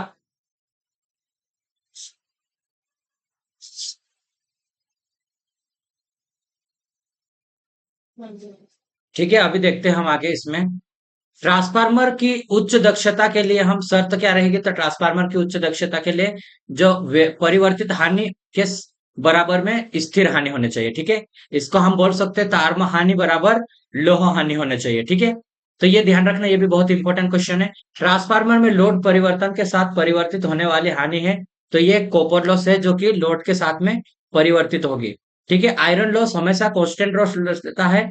ठीक है, आयरन लॉस के अंदर कौन कौन से लॉस, हिस्टेरिसिस लॉस आता है और एडी करंट लॉस आता है। ठीक है, इसको भी ध्यान देना है। ट्रांसफार्मर का शक्ति गुणांक जो पावर फैक्टर रहता है वो लोड के ऊपर डिपेंड करेगा, किसके ऊपर, लोड के ऊपर डिपेंड करेगा ये पावर फैक्टर। ट्रांसफार्मर कोड में फ्लक्स घनत्व बढ़ने पर क्या होगा, अगर हमारा फ्लक्स घनत्व ये बढ़ रहा है तो ये हमारे पास एरिया क्या हो जाएगा, कम हो जाएगा, ट्रांसफार्मर का आकार छोटा होना संभव हो सकेगा। ट्रांसफार्मर की किलोवाट एम्पियर क्षमता बढ़ाने पर ट्रांसफार्मर का आकार कैसा होगा, तो उसका आकार बढ़ जाएगा। ठीक है, मैं अभी थोड़ा स्पीड में चलूंगा क्योंकि जितना हो सके हम जल्दी जल्दी इसको निपटा दें। ठीक है, ट्रांसफार्मर में लीकेज फ्लक्स किस पर निर्भर करेगा, तो ट्रांसफार्मर जो भार करंट के ऊपर लीकेज फ्लक्स डिपेंड करेगा। ये ध्यान रखना है, लीकेज फ्लक्स किसके ऊपर डिपेंड कर रहा है, हमारा लोड के करंट के ऊपर। ठीक है, ट्रांसफार्मर में ब्रीदर में प्रयोग किया जाने वाला रासायन कौन सा है, जो ब्रीदर, ब्रीदर क्या करता है, बाहर की जो हवा जब ट्रांसफार्मर लेता है तो वो क्या करेगा, उसके मॉइस्चर को ऑब्जर्व करेगा। तो उसमें सिलिका जेल रहती है, सिलिका जेल भरी रहती है, उसका कलर भी हमें याद रखना रहेगा। ठीक है, बुकोज रिले का प्रयोग किया जाता है, तो बुकोज रिले का प्रयोग कहाँ क्यों करते हैं, तो तेल युक्त ट्रांसफार्मर में हम करेंगे वहां पे। ठीक है, वो इंटरनल फॉल्ट की सुरक्षा के लिए करेंगे। ट्रांसफार्मर में प्राथमिक और द्वितीय कुंडलन के मध्य प्रतिरोध होता है, तो दोनों के बीच में अनंत प्रतिरोध होता है। ठीक है, बहुत ज्यादा प्रतिरोध रहेगा। ट्रांसफार्मर में शून्य भार धारा, पूर्ण भार धारा का लगभग कितना होता है, तो यह होगा 1 से 3% रहता है। ठीक है, यह ध्यान देना है, 1 से 3% तक रहेगा ये शून्य भार धारा, पूर्ण भार धारा की। ठीक है, इसको भी ध्यान देना है। अब इसको देखते हैं, हम फटाफट चलेंगे, जितना जल्दी हो सके इसको कोशिश करेंगे खत्म करें। ठीक है, शुष्क सिलिका जेल का रंग कैसा रहेगा, तो कैसा रहेगा, नीला रहेगा। ठीक है, किस टाइप का रहेगा ये, शुष्क सिलिका, जब सूखी है सिलिका जेल तब, अगर उसके बाद वो नमी को ग्रहण ले लेगी, ऑब्जर्व कर लेगी, तो वो कैसा होगा, नमी सोखने के पश्चात उसका रंग हल्का सा गुलाबी हो जाता है। ठीक है, पहले कैसा है, नीला है, उसके बाद वो हल्का गुलाबी होगा। और सिलिका जेल कहां पर यूज किया गया है, ये ब्रीथर में रखा गया है। ब्रीथर क्यों यूज किया गया है, ब्रीथर हमारे ट्रांसफार्मर जब वो एयर को लेता है, जब हमारा क्या होता है एक्सपेंशन, और उस एक्सपेंशन के कंडीशन में क्या होगा कि वो फैलेगा, फैलेगा तो हमारा ऑयल फैलेगा तो हमारे इंटरनल हवा बाहर जाएगी। उसके बाद जब वो ठंडा होगा ट्रांसफार्मर ऑफ होने के बाद, तो वो क्या होगा, फिर वापस वो सिकुड़ जाएगा, तो क्या होगा हमारा वो बाहर की हवा को लेगा। ठीक है, तो बाहरी हवा में से जो कुछ ना कुछ मॉइस्चर रहता है वो इंटर ना करे, इस कारण से हम इसका यूज करेंगे। ठीक है, ऑटो ट्रांसफार्मर की हम बात करेंगे, तो ऑटो ट्रांसफार्मर में एक वाइंडिंग रहती है, एक वाइंडिंग होती है। ठीक है, एक ही वाइंडिंग को हम प्राइमरी और सेकेंडरी दोनों के रूप में यूज करते हैं। ठीक है, ट्रांसफार्मर में कंजर्वेटर का काम है, तो ये क्या होगा, जब ट्रांसफार्मर प्रसारित और संकुचन होगा, तो उसको क्या करेगा, जब उसमें कंजर्वेटर टैंक में चला जाएगा, जब वो फैलेगा तो कंजर्वेटर टैंक में चला जाएगा, और फिर जब वो सिकुड़ेगा तो वहां से वो वापस रिटर्न में टैंक में आ जाएगा। ठीक है, ट्रांसफार्मर में उच्च नियमन का तात्पर्य क्या है, तो ये शून्य लोड से पूर्ण लोड वोल्टता में परिवर्तन को शो करेगा। ठीक है, ऑटो ट्रांसफार्मर तथा साधारण ट्रांसफार्मर में प्रयुक्त अंतर है, तो ये कॉपर की बचत हो जाती है उसमें। कैसी, एक वाइंडिंग का यूज कर रहे हैं, इसका मतलब हमें कॉपर 50% ही चाहिए ना उसमें। ठीक है, इस प्रकार से हमारी कॉपर की बचत होगी। ठीक है, नेक्स्ट देखेंगे ऑटो ट्रांसफार्मर में तार्म बचत उच्चतम एवं तार्म हानि न्यूनतम होगी, जब रूपांतरण अनुपात कैसा होगा, 1 के आसपास होना चाहिए। ठीक है, तो कॉपर की बचत और तार्म हानि कम होगी। ठीक है, ट्रांसफार्मर में उत्पन्न होने वाला स्वर किस कारण से होता है, तो ये हमिंग के कारण होता है, मैग्नेटिक स्टेक्शन के कारण रहेगा। ठीक है, सीटी, सीटी किसको बोलेंगे, धारा ट्रांसफार्मर का उपयोग सहायक उपकरण की भांति किया जाता है, तो एमीटर में, वाट मीटर में, वाट आवर, वाट घंटा मीटर में भी हम इसका यूज करेंगे। क्यों, क्योंकि हमारी करंट को ये क्या करेगा, कम करके देगा, और वो एक रेशियो में कम करेगा, तो हमें कम, एक छोटे इक्विपमेंट से हम उस कम वैल्यू को मेजर करके उसको हम इसी रेशियो में उसको बढ़ा के देख सकते हैं कि कितनी करंट है वहां पे। ठीक है, सप्लाई आवृत्ति के बढ़ने पर सबसे अधिक प्रभावित होने वाली हानि कौन सी है, तो फ्रीक्वेंसी के बढ़ने पर भंवर धारा हानि सबसे ज्यादा प्रभावित होगी। ये मोस्ट इंपोर्टेंट क्वेश्चन है, जब फ्रीक्वेंसी चेंज होगी तो सबसे ज्यादा चेंज होने वाली हानि कौन सी होगी, ये पूछा है, तो भंवर धारा हानि, ईडी करंट लॉसेस। ठीक है, सीटी के में बर्डन की इकाई, बर्डन इकाई है, किसकी इकाई है ये, तो वोल्ट एम्पियर, इसकी इकाई वोल्ट एम्पियर है। उच्च क्षमता वाले ट्रांसफार्मर प्राय किस स्थान पर उपयोग किया जाता है, उच्च क्षमता वाले, तो ये अल्टरनेटर के पास में यूज किए जाते हैं। ठीक है, अत्यधिक ताप वृद्धि के कारण ट्रांसफार्मर का सबसे अधिक क्षतिग्रस्त होने वाला भाग कौन सा है? तो वाइंडिंग का जो इंसुलेशन है, टेम्परेचर बढ़ेगी तो ये सबसे ज्यादा इफेक्टेड रहेगा। ठीक है। वोल्टेज रेगुलेशन के भांति प्रयोग में आने वाला ट्रांसफार्मर है। वोल्टेज रेगुलेशन की भांति तो ऑटो ट्रांसफार्मर वोल्टेज रेगुलेशन की भांति यूज किया जाता है। ट्रांसफार्मर में हम का मुख्य कारण है मैग्नेटो एक्सट्रैक्शन है। ठीक है। ये वाला डबल आ गया है। बुकोज रिले का उपयोग किया जाता है तो ये ट्रांसफार्मर के सुरक्षा के लिए यूज किया जाता है और इंटरनल फॉल्ट से वो सुरक्षा प्रदान करता है। ठीक है। ये गैस से ऑपरेट होने वाला है। ट्रांसफार्मर पर प्रत्येक 1 घंटे बाद किए जाने वाला मापन कौन सा है? तो ट्रांसफार्मर का टेम्परेचर हर घंटे चेक करना पड़ता है ताकि जब ज्यादा टेम्परेचर होता है उसको हम देख सके, वाइंडिंग का टेम्परेचर को। ठीक है। वह परीक्षण जो 3 माह में एक बार होता है तो वो कौन सा है? तो उसकी शीतलन, पंखा और तेल पंप की जांच करना है इसमें। ठीक है। ये 3 महीने बाद होता है। लेकिन वाइंडिंग का टेम्परेचर चेक करना कितना? हर 1 घंटे के बाद चेक करना है हमें।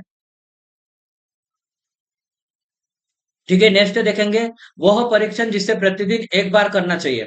तो ब्रीदर में सिलिका जेल का रंग हर दिन देखना है हमें। ठीक है। 3 महीने में क्या देख रहे हैं हम? पंखा यानी कि उसकी कूलिंग को देख रहे हैं और पंप को देख रहे हैं। ठीक है। 1 घंटे बाद वाइंडिंग का टेम्परेचर देखेंगे और हर दिन हमें उसके कलर को चेक करना है, कलर सही है या गलत। अगर वो खराब हो गया है तो उसको हम चेंज करेंगे, नहीं तो हमारा ऑयल बहुत जल्दी खराब हो जाएगा उसके। ठीक है। वह संयोजन जिसके द्वारा उच्च और द्वितीय वोल्टता प्राप्त होती है तो ये डेल्टा। ठीक है। डेल्टा स्टार में संयोजित करेंगे तो वो उच्चतम प्राप्त होगा। ठीक है। शून्य लोड पर ट्रांसफार्मर कोड में चुंबकीय फ्लक्स उत्पन्न करने वाला धारा है। तो ये हमारे पास धारा कौन सा है? ये चुंबकीय धारा रहेगा। कौन सा? चुंबकीय। आर्क वेल्डिंग ट्रांसफार्मर की आउटपुट होती है तो निम्न वोल्टेज और उच्च धारा रहेगी। कौन सा? आर्क वेल्डिंग में। ठीक है। ये ध्यान रखना है, इंपॉर्टेंट है ये भी। धारा ट्रांसफार्मर मुख्यतः एसी पर उच्च धारा मापने के लिए किया जाता है और हॉर्न गैप का कार्य ट्रांसफार्मर की रक्षा करना है जो त्वरित से रक्षा करेगा, लाइटिंग अरेस्टर का। ठीक है। सीटी और पीटी किसी विद्युत परिपथ में परिपथ के संयोजन सीटी को श्रेणी में कनेक्ट करेंगे और पीटी को समांतर में, पैरेलल में। तो ये भी ध्यान रखना कनेक्शन कैसा होता है। समान शक्ति के इलेक्ट्रिकल मोटर की तुलना में ट्रांसफार्मर की दक्षता अधिक होती है। क्यों? क्योंकि उसमें घूमने वाला पार्ट नहीं है। ठीक है। वितरण ट्रांसफार्मर की उच्चतम दक्षता होगी जब वो अर्ध भार पर काम करेगा तो। ठीक है। नेक्स्ट है, ट्रांसफार्मर में चुंबक फ्लक्स के पथ की रिलेक्ट कैसे होना चाहिए? रिलेक्टेंस कम होना चाहिए, इसकी परमिबिलिटी ज्यादा होनी चाहिए। ठीक है। यदि ट्रांसफार्मर को डीसी सप्लाई की जाए तब यह जल जाएगा। क्यों? क्योंकि उसका जो फ्लक्स रहेगा वो सेम नेचर का रहेगा और हमारा एसी क्या रहता है? वो अल्टरनेटिव नेचर का रहता है। इस कारण से वो एक फेराडे के नियम इसके ऊपर लागू नहीं होगा। यदि ट्रांसफार्मर को इनपुट वोल्टेज कितना है? 100 वोल्ट है और आउटपुट वोल्टेज 200 वोल्ट है, तो तब साइड ट्रांसफार्मर की प्राइमरी कौन से होगी? इनपुट वोल्टेज तो 100 है तो ये हमारे प्राइमरी होगी। ठीक है। जो लोड जुड़ा रहेगा वो सेकेंडरी रहेगी। अधिकतर सेल टाइप ट्रांसफार्मर का उपयोग किया जाता है तो क्यों किया जाता है? क्योंकि इसमें कम मैग्नेटिक लीकेज होता है एवं इसमें 2 चुंबकीय पात होते हैं। कितने हो गए? 2 मैग्नेटिक पाथ रहेंगे। लेमिनेशन बनाते हैं क्यों? तो सिलिकॉन स्टील की लेमिनेशन बनाए जाते हैं। लेमिनेशन एडी करंट लॉस को कम करेगा और हिस्टेरिसिस लॉस को सिलिकॉन कम करेगा। ठीक है। ट्रांसफार्मर के कोर के निर्माण में प्रयुक्त स्टील है तो चुंबकशीलता उच्च होना चाहिए, हिस्टेरिसिस हानि कम होनी चाहिए। ट्रांसफार्मर में प्रयुक्त ट्रांसफार्मर ऑयल है तो इंसुलेशन का काम करेगा और कूलिंग का काम करेगा, जो ऑयल रहेगा वो। ठीक है। वाइंडिंग को इंसुलेशन प्रदान करेगा। ट्रांसफार्मर कोर पर एनिमल लेयर की कोटिंग क्यों की जाती है? तो लेमिनेशन को परस्पर एक दूसरे से इंसुलेट करने के लिए किया जाता है। ठीक है। ट्रांसफार्मर में primary and secondary voltage turn सदा कैसे रहेंगे? समान रहेगा। एक वास्तविक ट्रांसफार्मर में शून्य लोड पर धारा और अप्लाई वोल्टेज के मध्य कोण कैसा होता है? तो 75 का रहेगा वास्तविक में। ठीक है। कितना रहेगा ये ध्यान रखना। और पूर्ण लोड पर ट्रांसफार्मर में कॉपर हानि कितनी है? 400 वाट। और अर्ध लोड पर तो ये हो जाएगी 400 बटे 4 कर दो इसको, तो ये 100 हो जाएगी।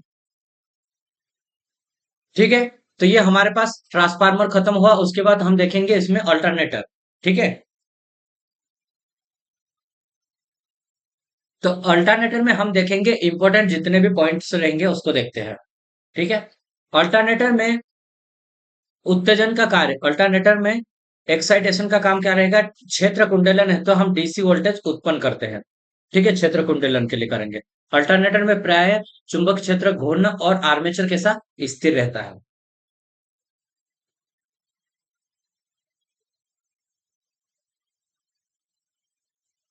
कैसा है ये? तो इसमें उत्तेजन हम डीसी का यूज करेंगे जो कि आर्मेचर के ऊपर देंगे। ठीक है, फील्ड के ऊपर। और उसमें क्या है, तो हमारा अल्टरनेटर क्या करेगा? चुंबकीय क्षेत्र घूमेगा और आर्मेचर इसका स्थिर होगा। सिंक्रोनस मोटर की रोटर की गति तुल्यकालिक होती है। इसकी कैसी रहेगी? इसकी तुल्यकालिक रहेगी सिंक्रोनस मोटर की। उच्च गति वाले अल्टरनेटर में रोटर कैसा रहता है? बेलनाकार बना रहता है। और कम स्पीड रहेगी उसकी, सिलिंड्रिकल रहेगा। सिलिंड्रिकल ये रहेगा और वो स्क्वायर गेज का रहेगा। अल्टरनेटर की गति ध्रुवों की संख्या एवं आवृत्ति पे ऊपर डिपेंड करेगी। जैसे कि एन बराबर 120 एफ बटे पी होगा। ये पोल, अगर पोल की संख्या बढ़ाते हैं तो स्पीड भी हमारा कम हो जाएगा। फ्रीक्वेंसी बढ़ाएंगे तो स्पीड हमारी बढ़ जाएगी। ठीक है। इसके साथ में और भी क्वेश्चन बता रहा हूं मैं। ठीक है। और सेलिएंट पोल की संरचना कैसी रहती है? उसका व्यास अधिक रहेगा और लंबाई कम होती है। ठीक है। इसमें पोल की संख्या अधिक रहती है। ठीक है, ये ध्यान रखना, उसमें कम रहती है, स्पीड इसकी कम रहेगी। बेलनाकार रोटर की गति की अगर हम बात करेंगे तो ये 3000 आरपीएम होगा टू पोल के ऊपर। ऑल्टरनेटर में वोल्टेजपात का कारण है तो आर्मेचर रिएक्शन के कारण वोल्टेज ड्रॉप होगा। आर्मेचर में प्रतिरोध के कारण होगा। आर्मेचर में जो लीकेज रिएक्टेंस रहता ना, इस कारण से होगा। टर्बो अल्टरनेटर के लिए उपयुक्त रोटर है तो टर्बो अल्टरनेटर के लिए बेलनाकार का यूज करेंगे। ठीक है, टर्बो में किसका यूज कर रहे हैं? बेलनाकार का यूज कर रहे हैं। ठीक है, इसको ध्यान देना। अल्टरनेटर की गति बढ़ाने पर आवृत्ति कैसे होगी? बढ़ जाएगी। अल्टरनेटर में प्रयुक्त उत्तेजन डीसी शंट जनरेटर का हम यूज करेंगे। उसमें किसका यूज करेंगे? डीसी शंट जनरेटर का यूज करेंगे। सिंक्रोनस मोटर के उत्तेजन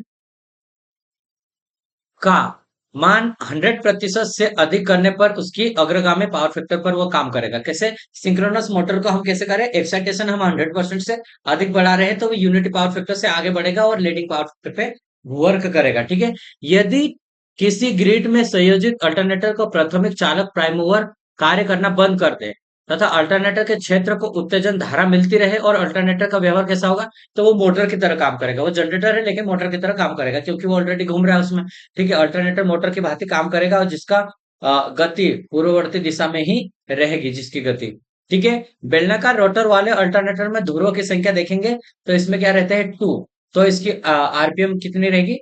3000 आरपीएम रहेगी। तंतु लैंप का शक्ति गुणांक कैसा रहता है? तो ये इनकंडेंस लैंप का रहेगा, यूनिटी रहता है। अल्टरनेटर में डैम्पिंग वाइंडिंग का क्या काम है? तो ये हंटिंग को कम करता है। डैम्पिंग वाइंडिंग क्या करेगा? हंटिंग को समाप्त करेगा। ठीक है। अल्टरनेटर में अनंत बसबार से क्या होता है? तो इस अनंत बसबार उसको बोलेंगे जब उसकी आवृत्ति स्थिर हो और वोल्टेज भी उसका स्थिर होना चाहिए, तो उसको हम अनंत बस बार बोलेंगे। ठीक है। लघु पिच कुंडली मतलब शॉर्ट पिच वाइंडिंग का मुख्य लाभ क्या है? तो उसमें हार्मोनिक्स कम हो जाता है और उसमें जो साइन रहती है, साइनसोइडल साइन हमें प्राप्त होती है, उपलब्ध होती है।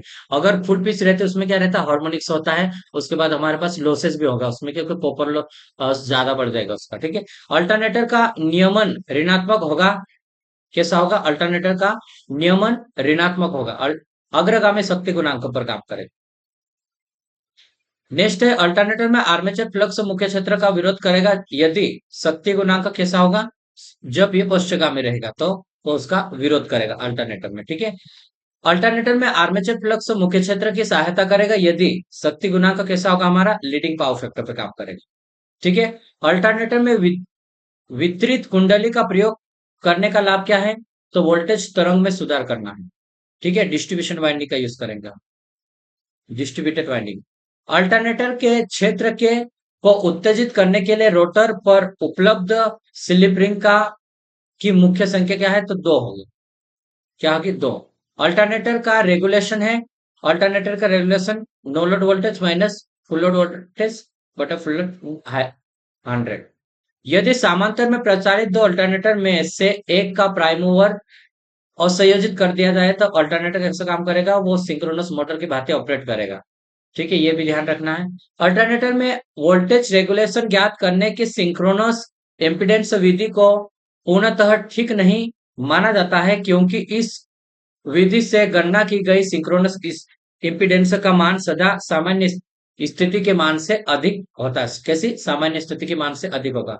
सिंक्रोनस जनरेटर में फील्ड ईएमएफ वायु गैप से लीड करता है और वायु गैप का फ्लक्स आर्मेचर फ्लक्स से लीड करेगा। ये ध्यान रखना है, ये मोस्ट इंपोर्टेंट है। ठीक है, यदि आर्मेचर धारा प्रेरित विद्युत वाहक बल से 90 डिग्री लीड करते हैं तो आर्मेचर प्रतिक्रिया का प्रभाव कैसा होगा, तो चुंबकीय होगा। हाइड्रोजन कूलिंग का उपयोग किया जाता है, तो बड़े अल्टरनेटर में हाइड्रोजन कूलिंग का यूज किया जाता है। अल्टरनेटर की स्पीड किससे नियंत्रित की जाती है, तो गवर्नर द्वारा नियंत्रित की जाती है। समांतर में प्रचालित दो सिंक्रोनस जनरेटर सिंक्रोनस में से हट जाए तो ये जनरेटर के रुक जाएगा, जनरेटर्स रुक जाएगा। ठीक है, अब हम बात करेंगे सिंगल फेज एसी सप्लाई में। ठीक है, सिंगल फेज एसी सप्लाई से उत्पन्न आवृत्ति क्षेत्र को घूर्णन क्षेत्र में विभाजित किया जा सकता है, जब कैसे, फेरांसिस के सिद्धांत के ऊपर। ठीक है, घूर्णन चुंबक क्षेत्र प्राप्त करने के लिए हमें आवश्यक एसी सप्लाई की कला कैसी होनी चाहिए, 2 फेज की होनी चाहिए, 2 फेज की। ठीक है, 3 फेज में तो ये सेल्फ स्टार्ट बन जाएगा। ठीक है, 120 पर विस्थापित कुंडली में 3 फेज सप्लाई देने पर उत्पन्न चुंबक क्षेत्र होगा, तो ये कैसा होगा, घूर्णन चुंबक क्षेत्र होगा। ठीक है, 3 फेज सप्लाई से प्राप्त घूर्णन चुंबक क्षेत्र का मान होगा, तो 3 फेज से तो ये हमारे पास हो जाएगा 1.5 सिंगल फेज सप्लाई का चुंबक क्षेत्र से होगा। ठीक है, ये स्थिर होगा। और नेक्स्ट देखेंगे 6 पोल त्रिकल्य कुंडली में कितने हैं सप्लाई वोल्टेज, इसमें ये है, और 50 हर्ट्ज एसी सप्लाई पर काम करते चुंबक क्षेत्र की गति देखना है। तो हम देखेंगे, इसको एनएस निकालना है। तो 120 इंटू फ्रीक्वेंसी कितना है 50 बटे पोल कितना है 6, 6 दूनी 12, तो ये 20, तो 20 गुणित 50 करेंगे तो ये हमारे पास हो जाएगा 0 0 और 20 का 10, तो 1000 हो गएगा। ठीक है, तुल्यकालिक गति एवं वास्तविक गति का अंतर क्या है, तो स्लिप। तुल्यकालिक गति और वास्तविक गति का अंतर स्लिप रहेगा। ठीक है, एक त्रिकल्य 440 वोल्ट 50 हर्ट्ज प्रेरण मोटर की बढ़ते हैं। देखो इसमें, तो ये अब हमारे पास देखो इस ये वाला हो गया फर्स्ट, तुल्यकालिक गति और वास्तविक गति के बीच में अंतर देखेंगे तो वो स्लिप रहेगा। ठीक है, और एक त्रिकला इसमें 50 हर्ट्ज दिया है, प्रेरण मोटर की स्लिप कितनी है, ये हमारे पास 3% है। तो इसकी देखना, तो स्लिप फ्रीक्वेंसी निकालने के लिए हमारे रोटर की फ्रीक्वेंसी निकालना है, तो हम ये निकाल सकते हैं 50 गुणित 3% निकालना है। ठीक है, तो 1 0 से कटा, ये 5 से ये 2, तो 1.3/2 आ जाएगा, या फिर इसको काटेंगे तो 1.5 आ जाएगा हमारे पास। ठीक है, इसमें कितना दिया है, एक त्रिकला 3 फेस 440 वोल्ट 50 हर्ट्ज प्रेरण मोटर की वास्तविक गति 950 आरपीएम है। यदि मशीन में 6 ध्रुव है, ठीक है, 6 बोले तो प्रतिशत स्लिप निकालना है हमें, प्रतिशत स्लिप निकालना है, तो ये हमारे पास 5% निकल आएगी, ये इसको निकालेंगे। ठीक है, न्यूमेरिकल इसका करना है, आप कर सकते हो इसको। ठीक है, आगे बढ़ते हैं हम इसमें। तो देखो, थोड़ा इसको बड़ा कर लेते हैं बस। ठीक है, तो देखो 4 पोल है और 50 हर्ट्ज है, और ये 1455 आरपीएम पर घूम रही है। तो मोटर की स्लिप देखना है, तो देखो 4 पोल की, देखो इसकी पहले तो स्पीड निकाल लो, सिंक्रोनस स्पीड। तो 120 गुणित फ्रीक्वेंसी बटे पोल कितने 4, 4 3 12, यानी कि 30 गुणित 50 हो जाएगा, 3 5 15, तो ये 1500 आरपीएम पे चलेगा। ठीक है, और 1500 आरपीएम पे चल रहा है ये सिंक्रोनस, लेकिन ये रोटर की गति इतनी है, तो दोनों के बीच में माइनस करेंगे हम, तो ये 45 आरपीएम इसकी स्लिप आ जाएगी। ठीक है, और प्रेरण मोटर में तार हानि कैसे होती है, उष्मा के रूप में विव्य हो जाती है ये। ठीक है, एक प्रेरण मोटर में रोटर को P वाट शक्ति और स्लिप एस दी जाए तो रोटर तारमहानी कैसे होगा, तो पी गुणित क्या होगा, स्लिप होगा। प्रेरण मोटर का फ्रेम किस धातु का बनाया जाता है, तो ये ढलवा लोहा जिसके स्टील ग्रेन बहुत सीमित होता है। ठीक है। प्रेरण मोटर की कुंडली है तो स्टेटर बनाया जाता है तो सिलिकॉन स्टील का लेमिनेटेड बनाया जाता है। और लेमिनेशन का और सिलिकॉन का यूज करने का कारण मैं आपको बताया हूं। ठीक है। मोटर शाफ्ट की धातु कैसे होती है, तो ये माइल्ड स्टील की बनाई जाती है शाफ्ट की धातु। प्रेरण मोटर की स्लिप रिंग प्रयुक्त होती है तो फॉस्फोर ब्रांच की स्लिप रिंग का बनाया जाता है। प्रेरण मोटर में प्रयुक्त बेरिंग किसका रहता है, तो बॉल बेरिंग का यूज किया जाता है इसमें। ठीक है। प्रेरण मोटर की गति की अधिकतम सीमा कितनी है, तो ये हमारे 3000 आरपीएम रहेगी प्रेरण मोटर की। प्रेरण मोटर में प्रारंभिक बलाघूर्ण कैसा रहता है, तो ये वोल्टेज के स्क्वायर के डायरेक्टली प्रोपोर्शनल रहता है। प्रेरण मोटर पर भार बढ़ने पर मोटर की शक्ति गुणांक कैसे होगी, पहले तो बढ़ेगी उसके बाद वो पश्चात कम होने लगेगी। ठीक है। थ्री फेज स्लिप रिंग प्रेरण मोटर का रोटर कैसा रहता है, कुंडलित रहता है रोटर। ठीक है। वाइंडिंग कुंडलित होता है। प्रेरण मोटर में प्रारंभिक धारा स्टार्टिंग धारा और सामान्य धारा में संबंध, तो वो स्टार्टिंग धारा रहेगी सामान्य धारा से 5 से 7 गुना रहेगी, ज्यादा रहती है। इस कारण से हमें स्टार्टर की भी आवश्यकता रहती है। ठीक है। यदि प्रेरण मोटर की वास्तविक गति एन है और तुल्यकालिक गति एन एस है, तो मोटर की स्लिप की बात करेंगे तो एन एस माइनस एन ये स्लिप है। अगर परसेंटेज में निकालेंगे तो एन एस गुणित 100 कर लेंगे इसको हम। ठीक है। परसेंटेज स्लिप आ जाएगी। एक प्रेरण मोटर की फ्रीक्वेंसी एफ है और विद्युत धारा की सप्लाई की जाती है, तो रोटर में प्रेरित धारा की आवृत्ति कैसी होगी, एस एफ। ठीक है। प्रेरण मोटर को फ्रीक्वेंसी एफ है और विद्युत धारा की सप्लाई की जाती है, तो प्रारंभ में समय रोटर धारा की आवृत्ति कितनी होगी, तो ये हमारी स्टार्टिंग फ्रीक्वेंसी जो दी है वही रहेगी। ठीक है। एक निश्चित बलाघूर्ण जो निर्धारित बलाघूर्ण की तुलना में कम होता है के साथ स्वचालित होती है, तो ये प्रेरण मोटर स्वचालित होती है। ठीक है। प्रेरण मोटर की गति की अगर बात करेंगे तो ये हमारे पास प्रेरण मोटर की गति सिंक्रोनस स्पीड 1 - स्लिप, ये इससे भी हम निकाल लेंगे इसको। ठीक है। औद्योगिक प्रतिष्ठानों में प्रयोग होता है तो थ्री फेज इंडक्शन मोटर का यूज ज्यादा किया जाता है। ठीक है। और प्रेरण मोटर में विद्युत शक्ति देते समय जब रोटर स्थिर होता है तब मोटर की स्लिप कैसी रहती है, 1। ठीक है। अधिकतम हो गए। प्रेरण प्रारूपी और स्लिप रिंग प्रारूपी मोटर में मुख्य अंतर क्या है, तो स्लिप रिंग का अंतर रहता है इसका मुख्य अंतर। ठीक है। पंखा और पंप में प्रयुक्त प्रेरण मोटर की गति सीमा कितनी होती है, पंखा और पंप में, तो 1440 से 2880 आरपीएम तक रहती है ये। ठीक है। इसको ध्यान रखना है। प्रेरण मोटर के प्रारंभिक बलाघूर्ण अधिक करने की विधि कौन सी है, तो रोटर का प्रतिरोध बढ़ा देंगे तो ये हमारा बढ़ जाएगा। ठीक है। थ्री फेज प्रेरण मोटर में शक्ति गुणांक कितना होता है, तो फुल लोड के ऊपर ये इतना रहेगा, वो भी पश्चगामी रहेगा। ठीक है। प्रेरण मोटर में प्रारंभिक बलाघूर्ण मोटर के उच्चतम बलाघूर्ण के तुल्य होगा यदि, तो कैसा रहेगा, जब हमारा रोटर प्रतिरोध बराबर रोटर के रिएक्टेंस से होगा तो। ठीक है। प्रेरण मोटर में स्लिप एस और उच्चतम बलाघूर्ण के लिए प्रतिबंध है, तो ये हमारे पास रनिंग कंडीशन में तो R2 बराबर होना चाहिए स्लिप रिलेक्टेंस रोटर का। ठीक है। ये बराबर होना चाहिए। प्रेरण मोटर में क्राउलिंग का अर्थ क्या है, तो क्राउलिंग का अर्थ है कि मोटर की निर्धारित गति का 10% या 15% होना। ठीक है। एक 50 हर्ट्ज प्रेरण मोटर की गति कितनी है, 1500 आरपीएम प्रति चक्कर मिनट, कुछ कम है। मोटर में संभावित ध्रुव की संख्या देखना है, तो पोल निकालना है, तो देखो स्पीड 120 एफ बटे पी होता है। पोल निकालना है हमें, तो क्या करेंगे, पी बराबर हमारे पास 120 इंटू कितना है 50 हर्ट्ज बटे हमारी आरपीएम कितनी है आरपीएम 1500। ठीक है। 20 से ये 20 कटा और 5 से 5 3 15, 3 से 3 चौक 12, तो पी बराबर हमारे पास 4 पोल आ गए। ठीक है। तो 4 पोल राइट आंसर रहेंगे हमारे। ठीक है। थ्री फेज 50 हर्ट्ज मोटर में पूर्ण भार पर गति कितने है, 1450 है आरपीएम। इस मोटर के स्टेटर फील्ड रोटर के सापेक्ष गति देखना है हमें, रोटर के सापेक्ष देखना, तो रोटर की गति तो ये है और फील्ड के हमें निकालना रहेगा, तो सिंक्रोनस स्पीड पे काम करेगा वो, तो 120 एफ बटे पी करो हम। ठीक है। 120 गुणित फ्रीक्वेंसी कितनी है 50 और उसमें पोल की संख्या कितनी है, पोल की संख्या इसमें देखो, पहले तो पोल की संख्या पूर्ण भार पर स्टेटर रोटर इसमें 4 होगा तो भी ये इसमें रहेगा, तो 4 पोल रहेगा हमारे पास। ठीक है, तो 4 3 12 3।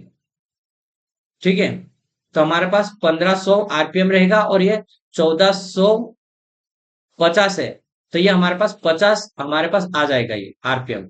ठीक है, प्रेरण मोटर में वायु अंतराल की लंबाई कम करने से, वायु अंतराल की लंबाई कम करने से शक्ति गुणांक में सुधार होता है। ठीक है, वायु अंतराल अगर हम कम करेंगे तो उसमें क्या, एयर गैप कम करने से क्या होता है, पावर फैक्टर में सुधार होगा। ठीक है, शून्य लोड पर प्रेरण मोटर की शक्ति गुणांक लगभग कितना होता है, नो लोड पर 0.2 होगा, वो भी लेगिंग होगा। फुल लोड पर 0.8 होता है, ये भी ध्यान रखना, ये भी बहुत इंपॉर्टेंट है। प्रेरण मोटर की गति शून्य भार से पूर्ण भार की गति तक प्राप्त होने तक मोटर की स्लिप कैसा होगा, तो वो बढ़ जाएगी। ठीक है, कैसे होगी, वो बढ़ेगी। सिंक्रोनस गति पर, सिंक्रोनस स्पीड पर प्रेरण मोटर की स्लिप कैसी होगी, तो वो 0 हो जाएगी, और वो सिंक्रोनस स्पीड पर 0 फ्लक्स की स्पीड के साथ चलेगी। ठीक है, और उसके बाद वो बंद हो सकती है मोटर।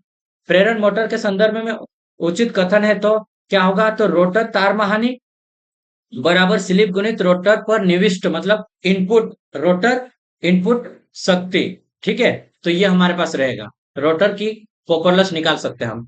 प्रेरण मोटर 3 फेज सप्लाई पर संतोषजनक कार्य कर रही है, अचानक एक फेज लगा फ्यूज जल जाता है, और परंतु मोटर पूर्व की भांति कार्य करता रहता है, इस प्रकार प्रचालन को कहा जाता है, तो सिंगल फेज कहेंगे हम। ठीक है, किस स्थिति में प्रेरण मोटर की प्रारंभिक धारा उच्चतम होगी, तो डायरेक्ट ऑनलाइन स्टार्टर में क्या रहेगी, प्रारंभिक धारा अधिक रहेगी। किस भार पर प्रेरण मोटर शक्ति गुणांक अधिकतम होगा, तो ये पूर्ण भार पर रहेगा, 0.8 लेगिंग रहेगा। 3 फेज प्रेरण मोटर के परिभ्रमण की दिशा परिवर्तित करने कर सकती की जा सकती है, तो क्या करेंगे, 2 फेज को आपस में बदल देंगे, तो वो क्या होगा, उसकी दिशा बदल जाएगी, घूमने की दिशा। ठीक है, स्लिप रिंग मोटर का चयन नहीं किया जा सकता है, तो मुख्य बात, मोटर का मूल्य देखकर हम उसको चयन नहीं करेंगे। ठीक है, दो ध्रुव प्रेरण मोटर की तुलना, तुल्यकालिक गति 3600 आरपीएम है, स्टेटर दी गई सप्लाई कितनी होगी।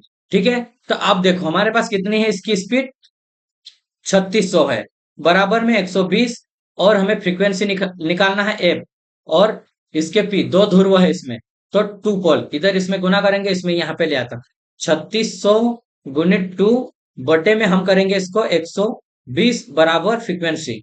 तो इसको देखो, 0 से 0 काटो, 12 एक बार 12 12 13 36, 3 तो 30 आ गया हमारे पास ये, और ये 30 और 2 का गुना करेंगे तो ये 60 हमारे पास आ जाएगा। 60 हर्ट्ज पर ये काम करेगी 36 हर्ट्ज। प्रेरण मोटर में क्राउलिंग से बचाव के लिए क्या करेंगे, खांचों को हम तिरछा बनाते हैं, रोटर के खांचों को तिरछा बना देते हैं।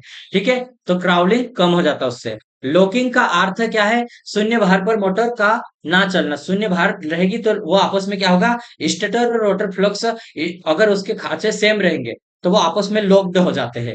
ठीक है, एक प्रेरण मोटर की गति करते हुए बहुत गर्म हो जाती है, इसका संभावित कारण क्या हो सकता है, कि वो ओवर भार पर काम कर रही है, एक तो उसके बाद निम्न फ्रीक्वेंसी हो सकती है, वायु अंतराल पर प्रत्येक स्थान पर स्थान क्या है, सामान्य नहीं है, इस तो, तब भी वो ज्यादा गर्म होगी। ठीक है, यदि प्रेरण मोटर के रोटर खुला ओपन सर्किट हो जाता है, तो उसमें क्या होगी, मोटर की गति नहीं होगी, मोटर मतलब स्टार्ट नहीं होगी, वो इसकी गति 0 हो जाएगी।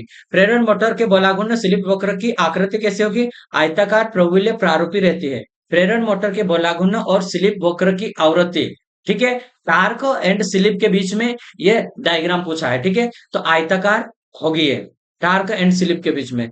जो प्रेरण मोटर को विद्युत सप्लाई दी जाती है, तो प्रारंभ में रोटर में विद्युत वाहक बल कैसा होता है, उच्चतम रहेगा इसमें। ठीक है, कैसा होगा, उच्चतम। जब 3 फेज प्रेरण मोटर की सप्लाई आवृत्ति बढ़ाने पर किस पद की वृद्धि होगी, तो सप्लाई आवृत्ति बढ़ाएंगे तो इसकी गति भी बढ़ जाएगी। ठीक है, सप्लाई आवृत्ति में 10% वृद्धि करने से प्रेरण मोटर की तुल्यकालिक गति में वृद्धि होगी, तो 10% उसमें भी वृद्धि होगी।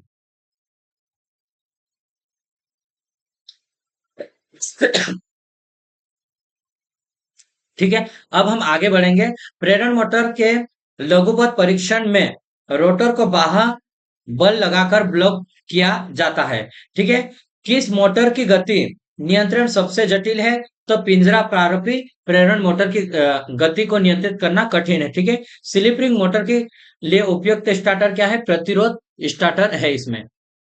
ठीक है, ये वाला हम देखेंगे। देखो, मशीन के जितने भी क्वेश्चन है हम एक ही वीडियो में इसको कंप्लीट कर लेते हैं। उसके बाद जितने और भी जो हमारे पास इंपॉर्टेंट पॉइंट है उसको हम नेक्स्ट वीडियो में करेंगे। ठीक है, तो अब हम इसके देखेंगे। पिंजरा प्रारूपी प्रेरण मोटर की गति परिवर्तन अभिलक्षण कैसा है? तो डीसी शंट मोटर के समान है। ये कैसा है? डीसी शंट मोटर के समान रहेगा। प्रेरण मोटर में ट्रांसफार्मर की तुलना में क्षण अधिक होता है। इसका क्या कारण है? तो इसका एयर गैप के कारण इसमें लीकेज ज्यादा रहता है। ठीक है, एयर गैप के कारण। ठीक है, प्रेरण मोटर में रोटर के सिरों परस्पर लघुपतित ना हो तब मोटर कैसे होगी? नहीं चलेगी। प्रेरण मोटर को सीधे सप्लाई से स्टार्ट करने के स्थान पर स्टार्टर द्वारा स्टार्ट किया जाता है। इसका कारण क्या है? तो प्रारंभ में मोटर पूर्ण भार धारा का 5 से 7 गुना तक धारा लेती है। कितना? 5 से 7 गुना तक धारा लेती है। यदि इंडक्शन मोटर की स्पीड सिंक्रोनस है तो रोटेटिंग फ्लक्स तथा रोटर के मध्य सापेक्ष गति कैसे होगी? तो शून्य होगी। बला घूर्णन भी इसका शून्य होगा। कैसा? सिंक्रोनस मोटर की स्पीड कैसी है? सिंक्रोनस है। इंडक्शन मोटर की स्पीड सिंक्रोनस है और रोटेटिंग फ्लक्स और रोटर के मध्य सापेक्ष गति कैसे होगी? शून्य हो जाएगी इसकी। ठीक है, अगर स्टेटर और रोटर फ्लक्स के मध्य सापेक्ष गति होगी जीरो, तो कैसे होगी?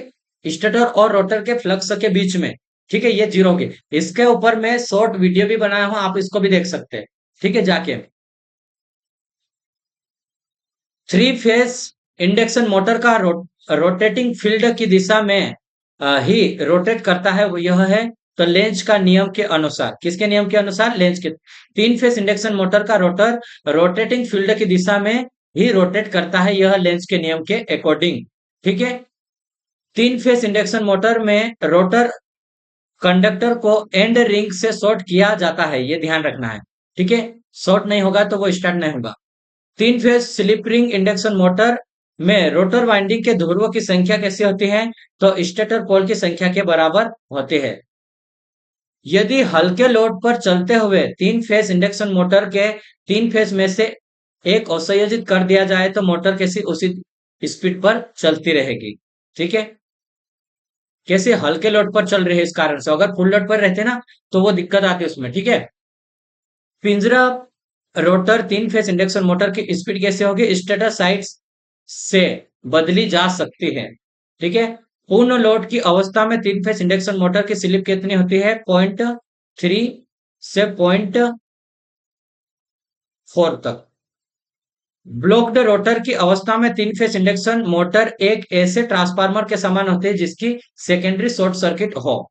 ठीक है, स्लिप रिंग मोटर को प्रतिरोध स्टार्टर से स्टार्ट करने के लिए अन्य विधियों की तुलना में लाभ क्या है? तो स्टार्टिंग टार्क इसका ज्यादा रहेगा और रोटर प्रतिरोध के कारण बढ़ जाता है। रोटर प्रतिरोध के कारण स्टार्टिंग टार्क इसका क्या होगा? बढ़ जाएगा। पिंजरा rotor three phase induction motor का स्टार्ट नहीं है, तो कार्बन ब्रश इसका पार्ट नहीं है। ठीक है, जब ये क्वेश्चन में दिया रहेगा तो इसको ध्यान रख। मोटर के शाफ्ट को लुब्रिकेट किया जाता है, तो लुब्रिकेशन के लिए ग्रीस का लुब्रिकेशन का हम यूज करेंगे। ठीक है, इंडक्शन मोटर उस समय अधिकतम पावर डिलीवर करता है जब लोड प्रतिरोध और आंतरिक प्रतिबाधा कैसा होना चाहिए? बराबर होती है तो। ठीक है, मोटर नॉइस, वाइब्रेशन, कोगिंग और सिंक्रोनस कप्स को इसके वेव द्वारा समाप्त किया जाता है। कोगिंग को भी, ठीक है, वाइब्रेशन को भी, नॉइस को भी और सिंक्रोनस को। ठीक है, पिंजरा केज इंडक्शन मोटर के रोटर स्लॉट कुछ तिरछे बनाए जाते हैं तो रोटर की लॉक होने की प्रवृत्ति समाप्त हो जाती है तथा नॉइस कम हो जाती है। ठीक है, क्या है? पिंजरा केज इंडक्शन मोटर के रोटर स्लॉट तिरछे बनाने से। Slip ring three phase induction motor में रोटर को तीन फेज सप्लाई दी जाती है और स्टेटर वाइंडिंग को शॉर्ट कर दिया जाए तो रोटर क्या होगा?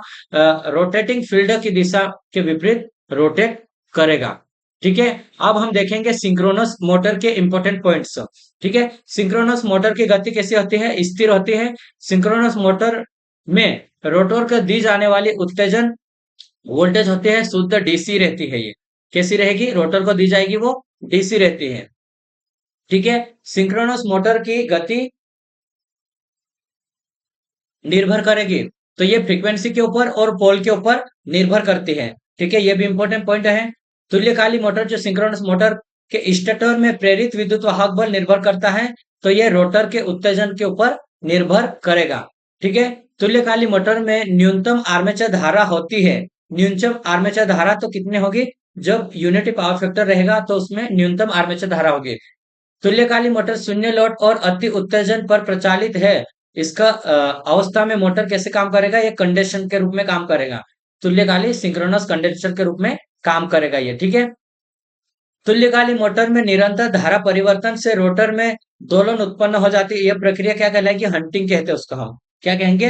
हंटिंग कहेंगे। तुल्यकालिक मोटर में डैम्पिंग कोयल का कार्य क्या है? हंटिंग कम करना और प्रारंभिक बलाघूर्ण विकसित करना रहता है डैम्पिंग का। ठीक है, डैम्पिंग वाइंडिंग का काम पूछेगा तो क्या होगा? हंटिंग कम करना है और प्रारंभिक बलाघूर्ण विकसित करना है, मतलब स्टार्ट करना उसको। ठीक है, वह मोटर जिसे एसी एकल कल्य सिंगल फेज तुल्यकालिक मोटर सिंगल फेज मोटर कहा जाता है, जिसे उत्तेजित ना किया जाए उसको रिलेक्टेंस मोटर कहते हैं हम। ठीक है, तुल्यकालिक मोटर में विकसित वह अधिकतम बलाघूर्ण जिस पर तुल्यकालिक मोटर तुल्यकालन में मोटर तुल्यकालन में रहती है कहलाता वो तुल्यकालिक बलाघूर्ण कहलाएगा। एक तुल्यकालिक मोटर शून्य भार पर 100% उत्तेजित किया गया है। यदि सप्लाई वोल्टेज V है और विद्युत वाहक बल E है, तब क्या होगा? तो ये हमारे पास 100 उत्तेजन तो दोनों बराबर रहेगा। ठीक है, इस कंडीशन में क्या है? एक्साइटेशन हमारा 100% है। स्वचालित ना होने वाली मोटर है तो तुल्यकालिक मोटर कैसे है? सेल्फ स्टार्ट नहीं होते हैं। ठीक है, वह मोटर जिसको पश्चगामी अग्रगामी पर उसको स्टार्ट किया जा सकता है, मतलब लीडिंग लेगिंग और यूनिटी पावर फैक्टर पर इसको स्टार्ट कर सकते हैं, उसको हम सिंक्रोनस मोटर कहते हैं। ठीक है, और तुल्यकालिक मोटर में हंटिंग का कारण है परिवर्तित भार के कारण वो हंटिंग होता है।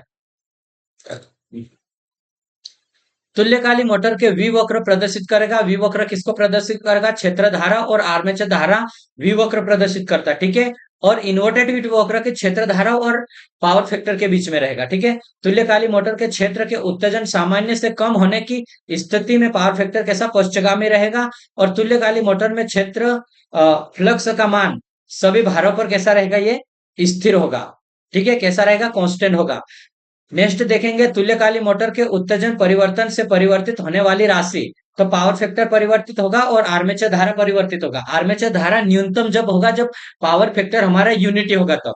ठीक है, तुल्यकालिक मोटर में बस बार पर फ्लोट करती है। इसका अर्थ क्या है? तो ये शून्य भार पर प्रचालित है और इसे में किसी प्रकार का लॉसेस नहीं होगा, तो ये बस बार पर फ्लोट करेगी। ठीक है, एक तुल्यकालिक मोटर वामावर्त दिशा में गति कर रही है। यदि मोटर की उत्तेजन धारा की दिशा परिवर्तित कर दिया जाए तो क्या होगा? तो वो उसी दिशा में घूमती रहेगी। उत्तेजन धारा की दिशा परिवर्तित करने से कुछ भी उसमें डायरेक्शन में चेंज नहीं होगा, ये ध्यान रखना। ठीक है, तुल्यकालिक मोटर की गति नियमन होता है तो कैसा होता है? 0 होगा। क्यों? क्योंकि ये सिंक्रोनस स्पीड पे काम कर रही है। तुल्यकालिक मोटर स्वचालित नहीं है क्योंकि बलाघूर्ण इसकी दिशा प्रत्येक अर्ध चक्र में बदलती जाती है। इस कारण से एक बार उसको हमें टार्क देना पड़ता है और उस स्पीड तक लाना पड़ता है, उसके बाद वो उसको हटा लेंगे तो भी वो उसी स्पीड में घूमते रहेंगे, सिंक्रोनस स्पीड में। ठीक है, ये भी ध्यान रखना। तुल्यकालिक मोटर जब शक्ति गुणांक को सुधारने के लिए प्रचालित की जाती है तो उसको शून्य भार पर और अति उत्तेजन की स्थिति में उसको ऑपरेट करेंगे। ठीक है, तुल्यकालिक मोटर रचना में समान होती है तो कैसी? तो अल्टरनेटर के समान ये रचना में रहती है। ठीक है, तुल्यकालिक मोटर में स्टेटर एवं रोटर के मध्य कोण को कहते हैं, तो कैसे कहेंगे? तो लोड कोण कहेंगे उसको, भार कोण भी कहते हैं। स्टेटर और रोटर के बीच में जो कोण बनता है उसको। तुल्यकालिक मोटर का रोटर केवल तुल्यकालिक गति पर ही करता है। इसका कारण है तो स्टेटर रोटर क्षेत्र के बीच इंटरलॉकिंग होना। ठीक है, क्या है? इंटरलॉकिंग होना। तुल्यकालिक मोटर में अवमंदन डैम्पिंग वाइंडिंग लगाई जाती है, तो ये रोटर के ध्रुवों के ऊपर लगाए जाते हैं। सिंक्रोनस मोटर अग्रगामी पश्चगामी एवं इकाई शक्ति गुणांक पर चल सकते हैं। क्या है? सिंक्रोनस मोटर किस पर काम करेगी? Leading lagging and unity power factor पे वर्क करती है। यह भी ध्यान रखना। सिंक्रोनस मोटर की इनपुट पावर का पावर फैक्टर समायोजित किया जा सकता है। कैसे करेंगे? तो एक्साइटेशन को परिवर्तित करके हम उसको चेंज कर सकते हैं। ठीक है, स्थिर भार पर सिंक्रोनस मोटर आर्मेचर धारा का मान अधिकतम होता है तो फील्ड उत्तेजन कम होगा तब, और अधिक मान दोनों की स्थिति में होगा।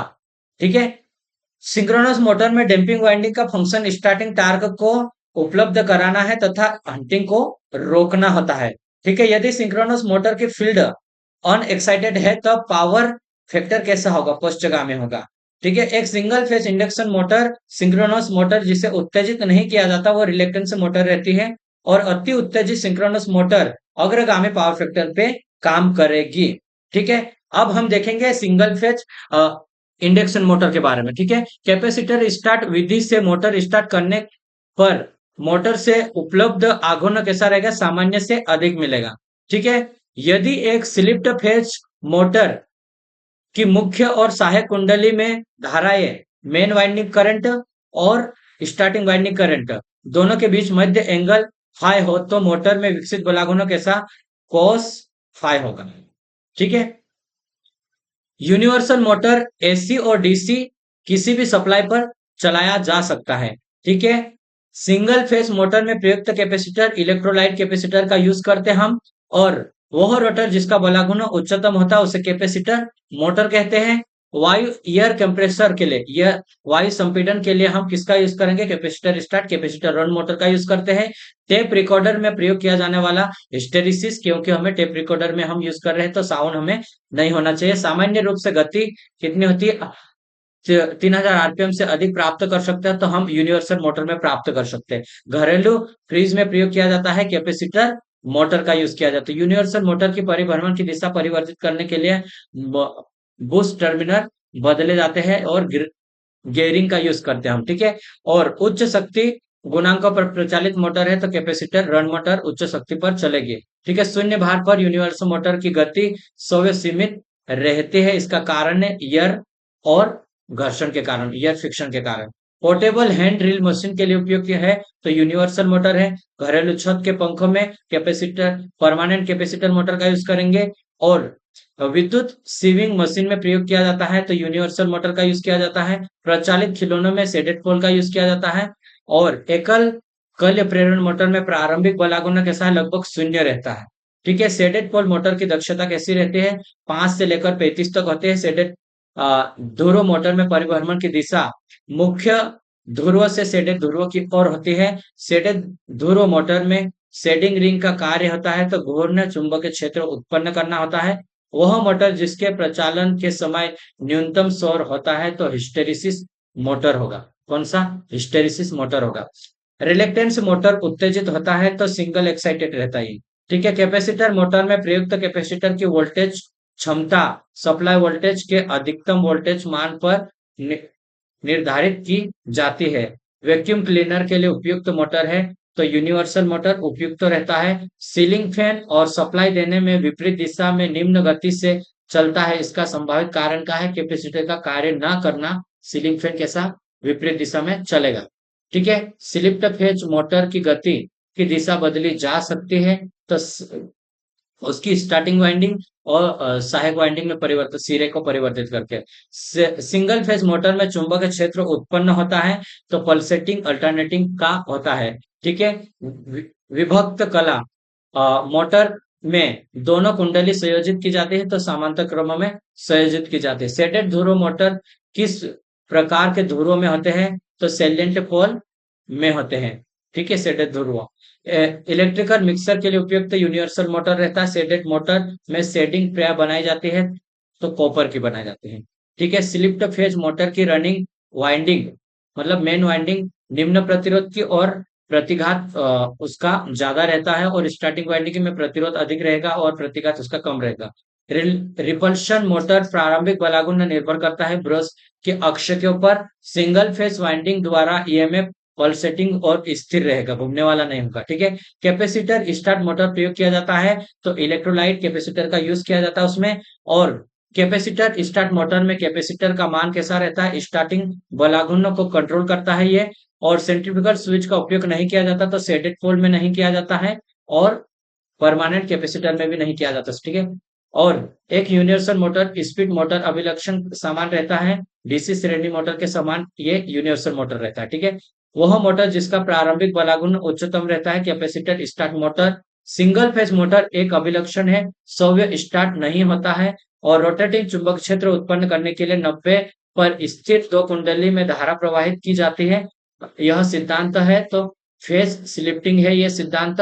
और एक इंडक्शन मोटर में घूर्णन चुंबक क्षेत्र की स्पीड को सिंक्रोनस स्पीड कहते हैं और सिंगल फेज मोटर में स्टार्टिंग वाइंडिंग डिस्कनेक्ट होने के पश्चात मोटर केवल रनिंग वाइंडिंग पर चलता है, ठीक है। सिंगल फेज मोटर को सेल्फ स्टार्ट बनाने के लिए उसमें एक अतिरिक्त स्टार्टिंग वाइंडिंग लगाई जाती है और एसी मोटर को स्टार्ट करने के लिए प्रयुक्त कैपेसिटर पर ध्रुव चिन्ह नहीं होते हैं। कैसे? उसके कैपेसिटर पर चिन्ह नहीं होते हैं, वो इलेक्ट्रोलाइट कैपेसिटर का हम यूज करते हैं, ठीक है।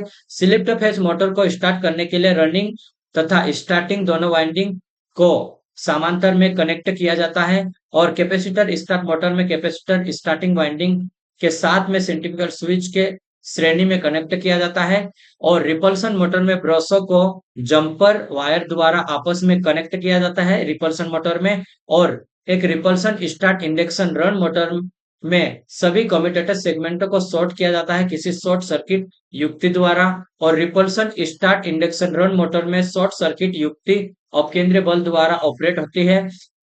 फुल स्विच फुल स्पीड पर चलती हुई मोटर की दिशा रिवर्स करने के लिए इलेक्ट्रिकल कनेक्शन को रिवर्स करने की प्रक्रिया क्या है? प्लगिंग कहलाता है ये। और यूनिवर्सल मोटर की स्पीड कम करने की सबसे अधिक सामान्य विधि है गियरिंग के द्वारा हम यूनिवर्सल मोटर की स्पीड को कम करते हैं, यांत्रिक विधि है ये। शेडेड पोल मोटर में रोटेटिंग चुंबक क्षेत्र उत्पन्न किया जाता है तो शेडेड कुंडली द्वारा, और जो कॉपर की शेडेड कुंडली बनाई जाती है। शेडेड पोल मोटर की घूमने की दिशा परिवर्तित नहीं की जा सकती है। शेडेड पोल मोटर में घूमने की दिशा दो अनशेडेड या मेन पोल से शेडेड पोल की ओर होती है। एक single phase motor self start नहीं होती है। सिंगल फेज मोटर को स्टार्ट बलाघूर्ण एक कैपेसिटर युक्ति के द्वारा सुधारा जा सकता है। स्टार्टिंग वाइंडिंग के साथ उसे श्रेणी में कनेक्ट किया जाएगा, ठीक है। सिंगल फेज कैपेसिटर मोटर को रोटेशन की दिशा बदली जा सकती है तो स्टार्टिंग और मुख्य वाइंडिंग में से किसी एक के कनेक्शन परिवर्तित परिवर्तित करके उच्च स्पीड तथा उच्च प्रारंभिक बलाघूर्ण की आवश्यकता होने पर उपयुक्त है तो universal motor. Single phase universal motor प्रयुक्त किया जा सकता है तो एसी और डीसी दोनों में उसका यूज किया जाता है। पिस्टल टाइप ड्रिल मशीन के लिए उपयुक्त यूनिवर्सल मोटर है। यदि एक फेज मोटर की स्टार्टिंग वाइंडिंग डिस्कनेक्ट नहीं होती है तब मोटर उच्च धारा लेगी और गर्म हो जाएगी। शेडेड पोल मोटर में घूर्णन चुंबक क्षेत्र उत्पन्न किया जाता है तो शेडिंग कुंडली द्वारा उसको किया जाता है। स्लिप्ड फेज मोटर की तुलना में कैपेसिटर मोटर का प्रारंभिक बलाघूर्ण उच्च होता है। फ्रिक्शन मोटर में से सबसे कम मूल्य की मोटर है शेडेड पोल मोटर, सबसे कम मूल्य की है। सिंगल फेज एसी मोटर में कंडेंसर का उपयोग किया किस के कारण से किया जाता है तो फेज स्लिप्ट करने के लिए किया जाता है इसका, ठीक है। तो ये हमारा मशीन वाला जितना भी चैप्टर था इसे हमने कंप्लीट करा। उसके बाद हम जनरेशन पे आएंगे और अलग अलग हमारे पास जितने भी जनरेशन ट्रांसमिशन है उसके भी इंपॉर्टेंट क्वेश्चन रहेंगे। मशीन के जितना भी थे हमें इंपॉर्टेंट उसको रिवीजन कर लिए वन लाइनर के द्वारा। अब मैं जितना भी थ्योरी है उसको रिवीजन करके बाद फार्मूला एक साथ लाऊंगा, उसको भी कंप्लीट करवा दूंगा। और हमारी जो आने वाली भेल की एग्जाम डीएफसीसीएल आरआरबी जेईई सभी के लिए बहुत ही इंपॉर्टेंट है। और इसको आप अगर आपके पास टाइम नहीं है तो आपको इसको सुन सकते हैं क्योंकि बहुत इंपॉर्टेंट है। इसमें हम न्यूमेरिकल की ज्यादा नहीं बात करें लेकिन इंपॉर्टेंट पॉइंट है उसी को हमने डिस्कस किया है। यदि आप इस तैयारी को मजबूत करना चाहते हैं तो आप अवश्य इसको देखें और इसको बार बार रिवीजन करें तो आपकी तैयारी बार बार देखने से, बार बार रिवीजन करने से मजबूत हो जाएगी, ठीक है। वीडियो देखने के लिए धन्यवाद। अब हम मिलेंगे नेक्स्ट वीडियो में।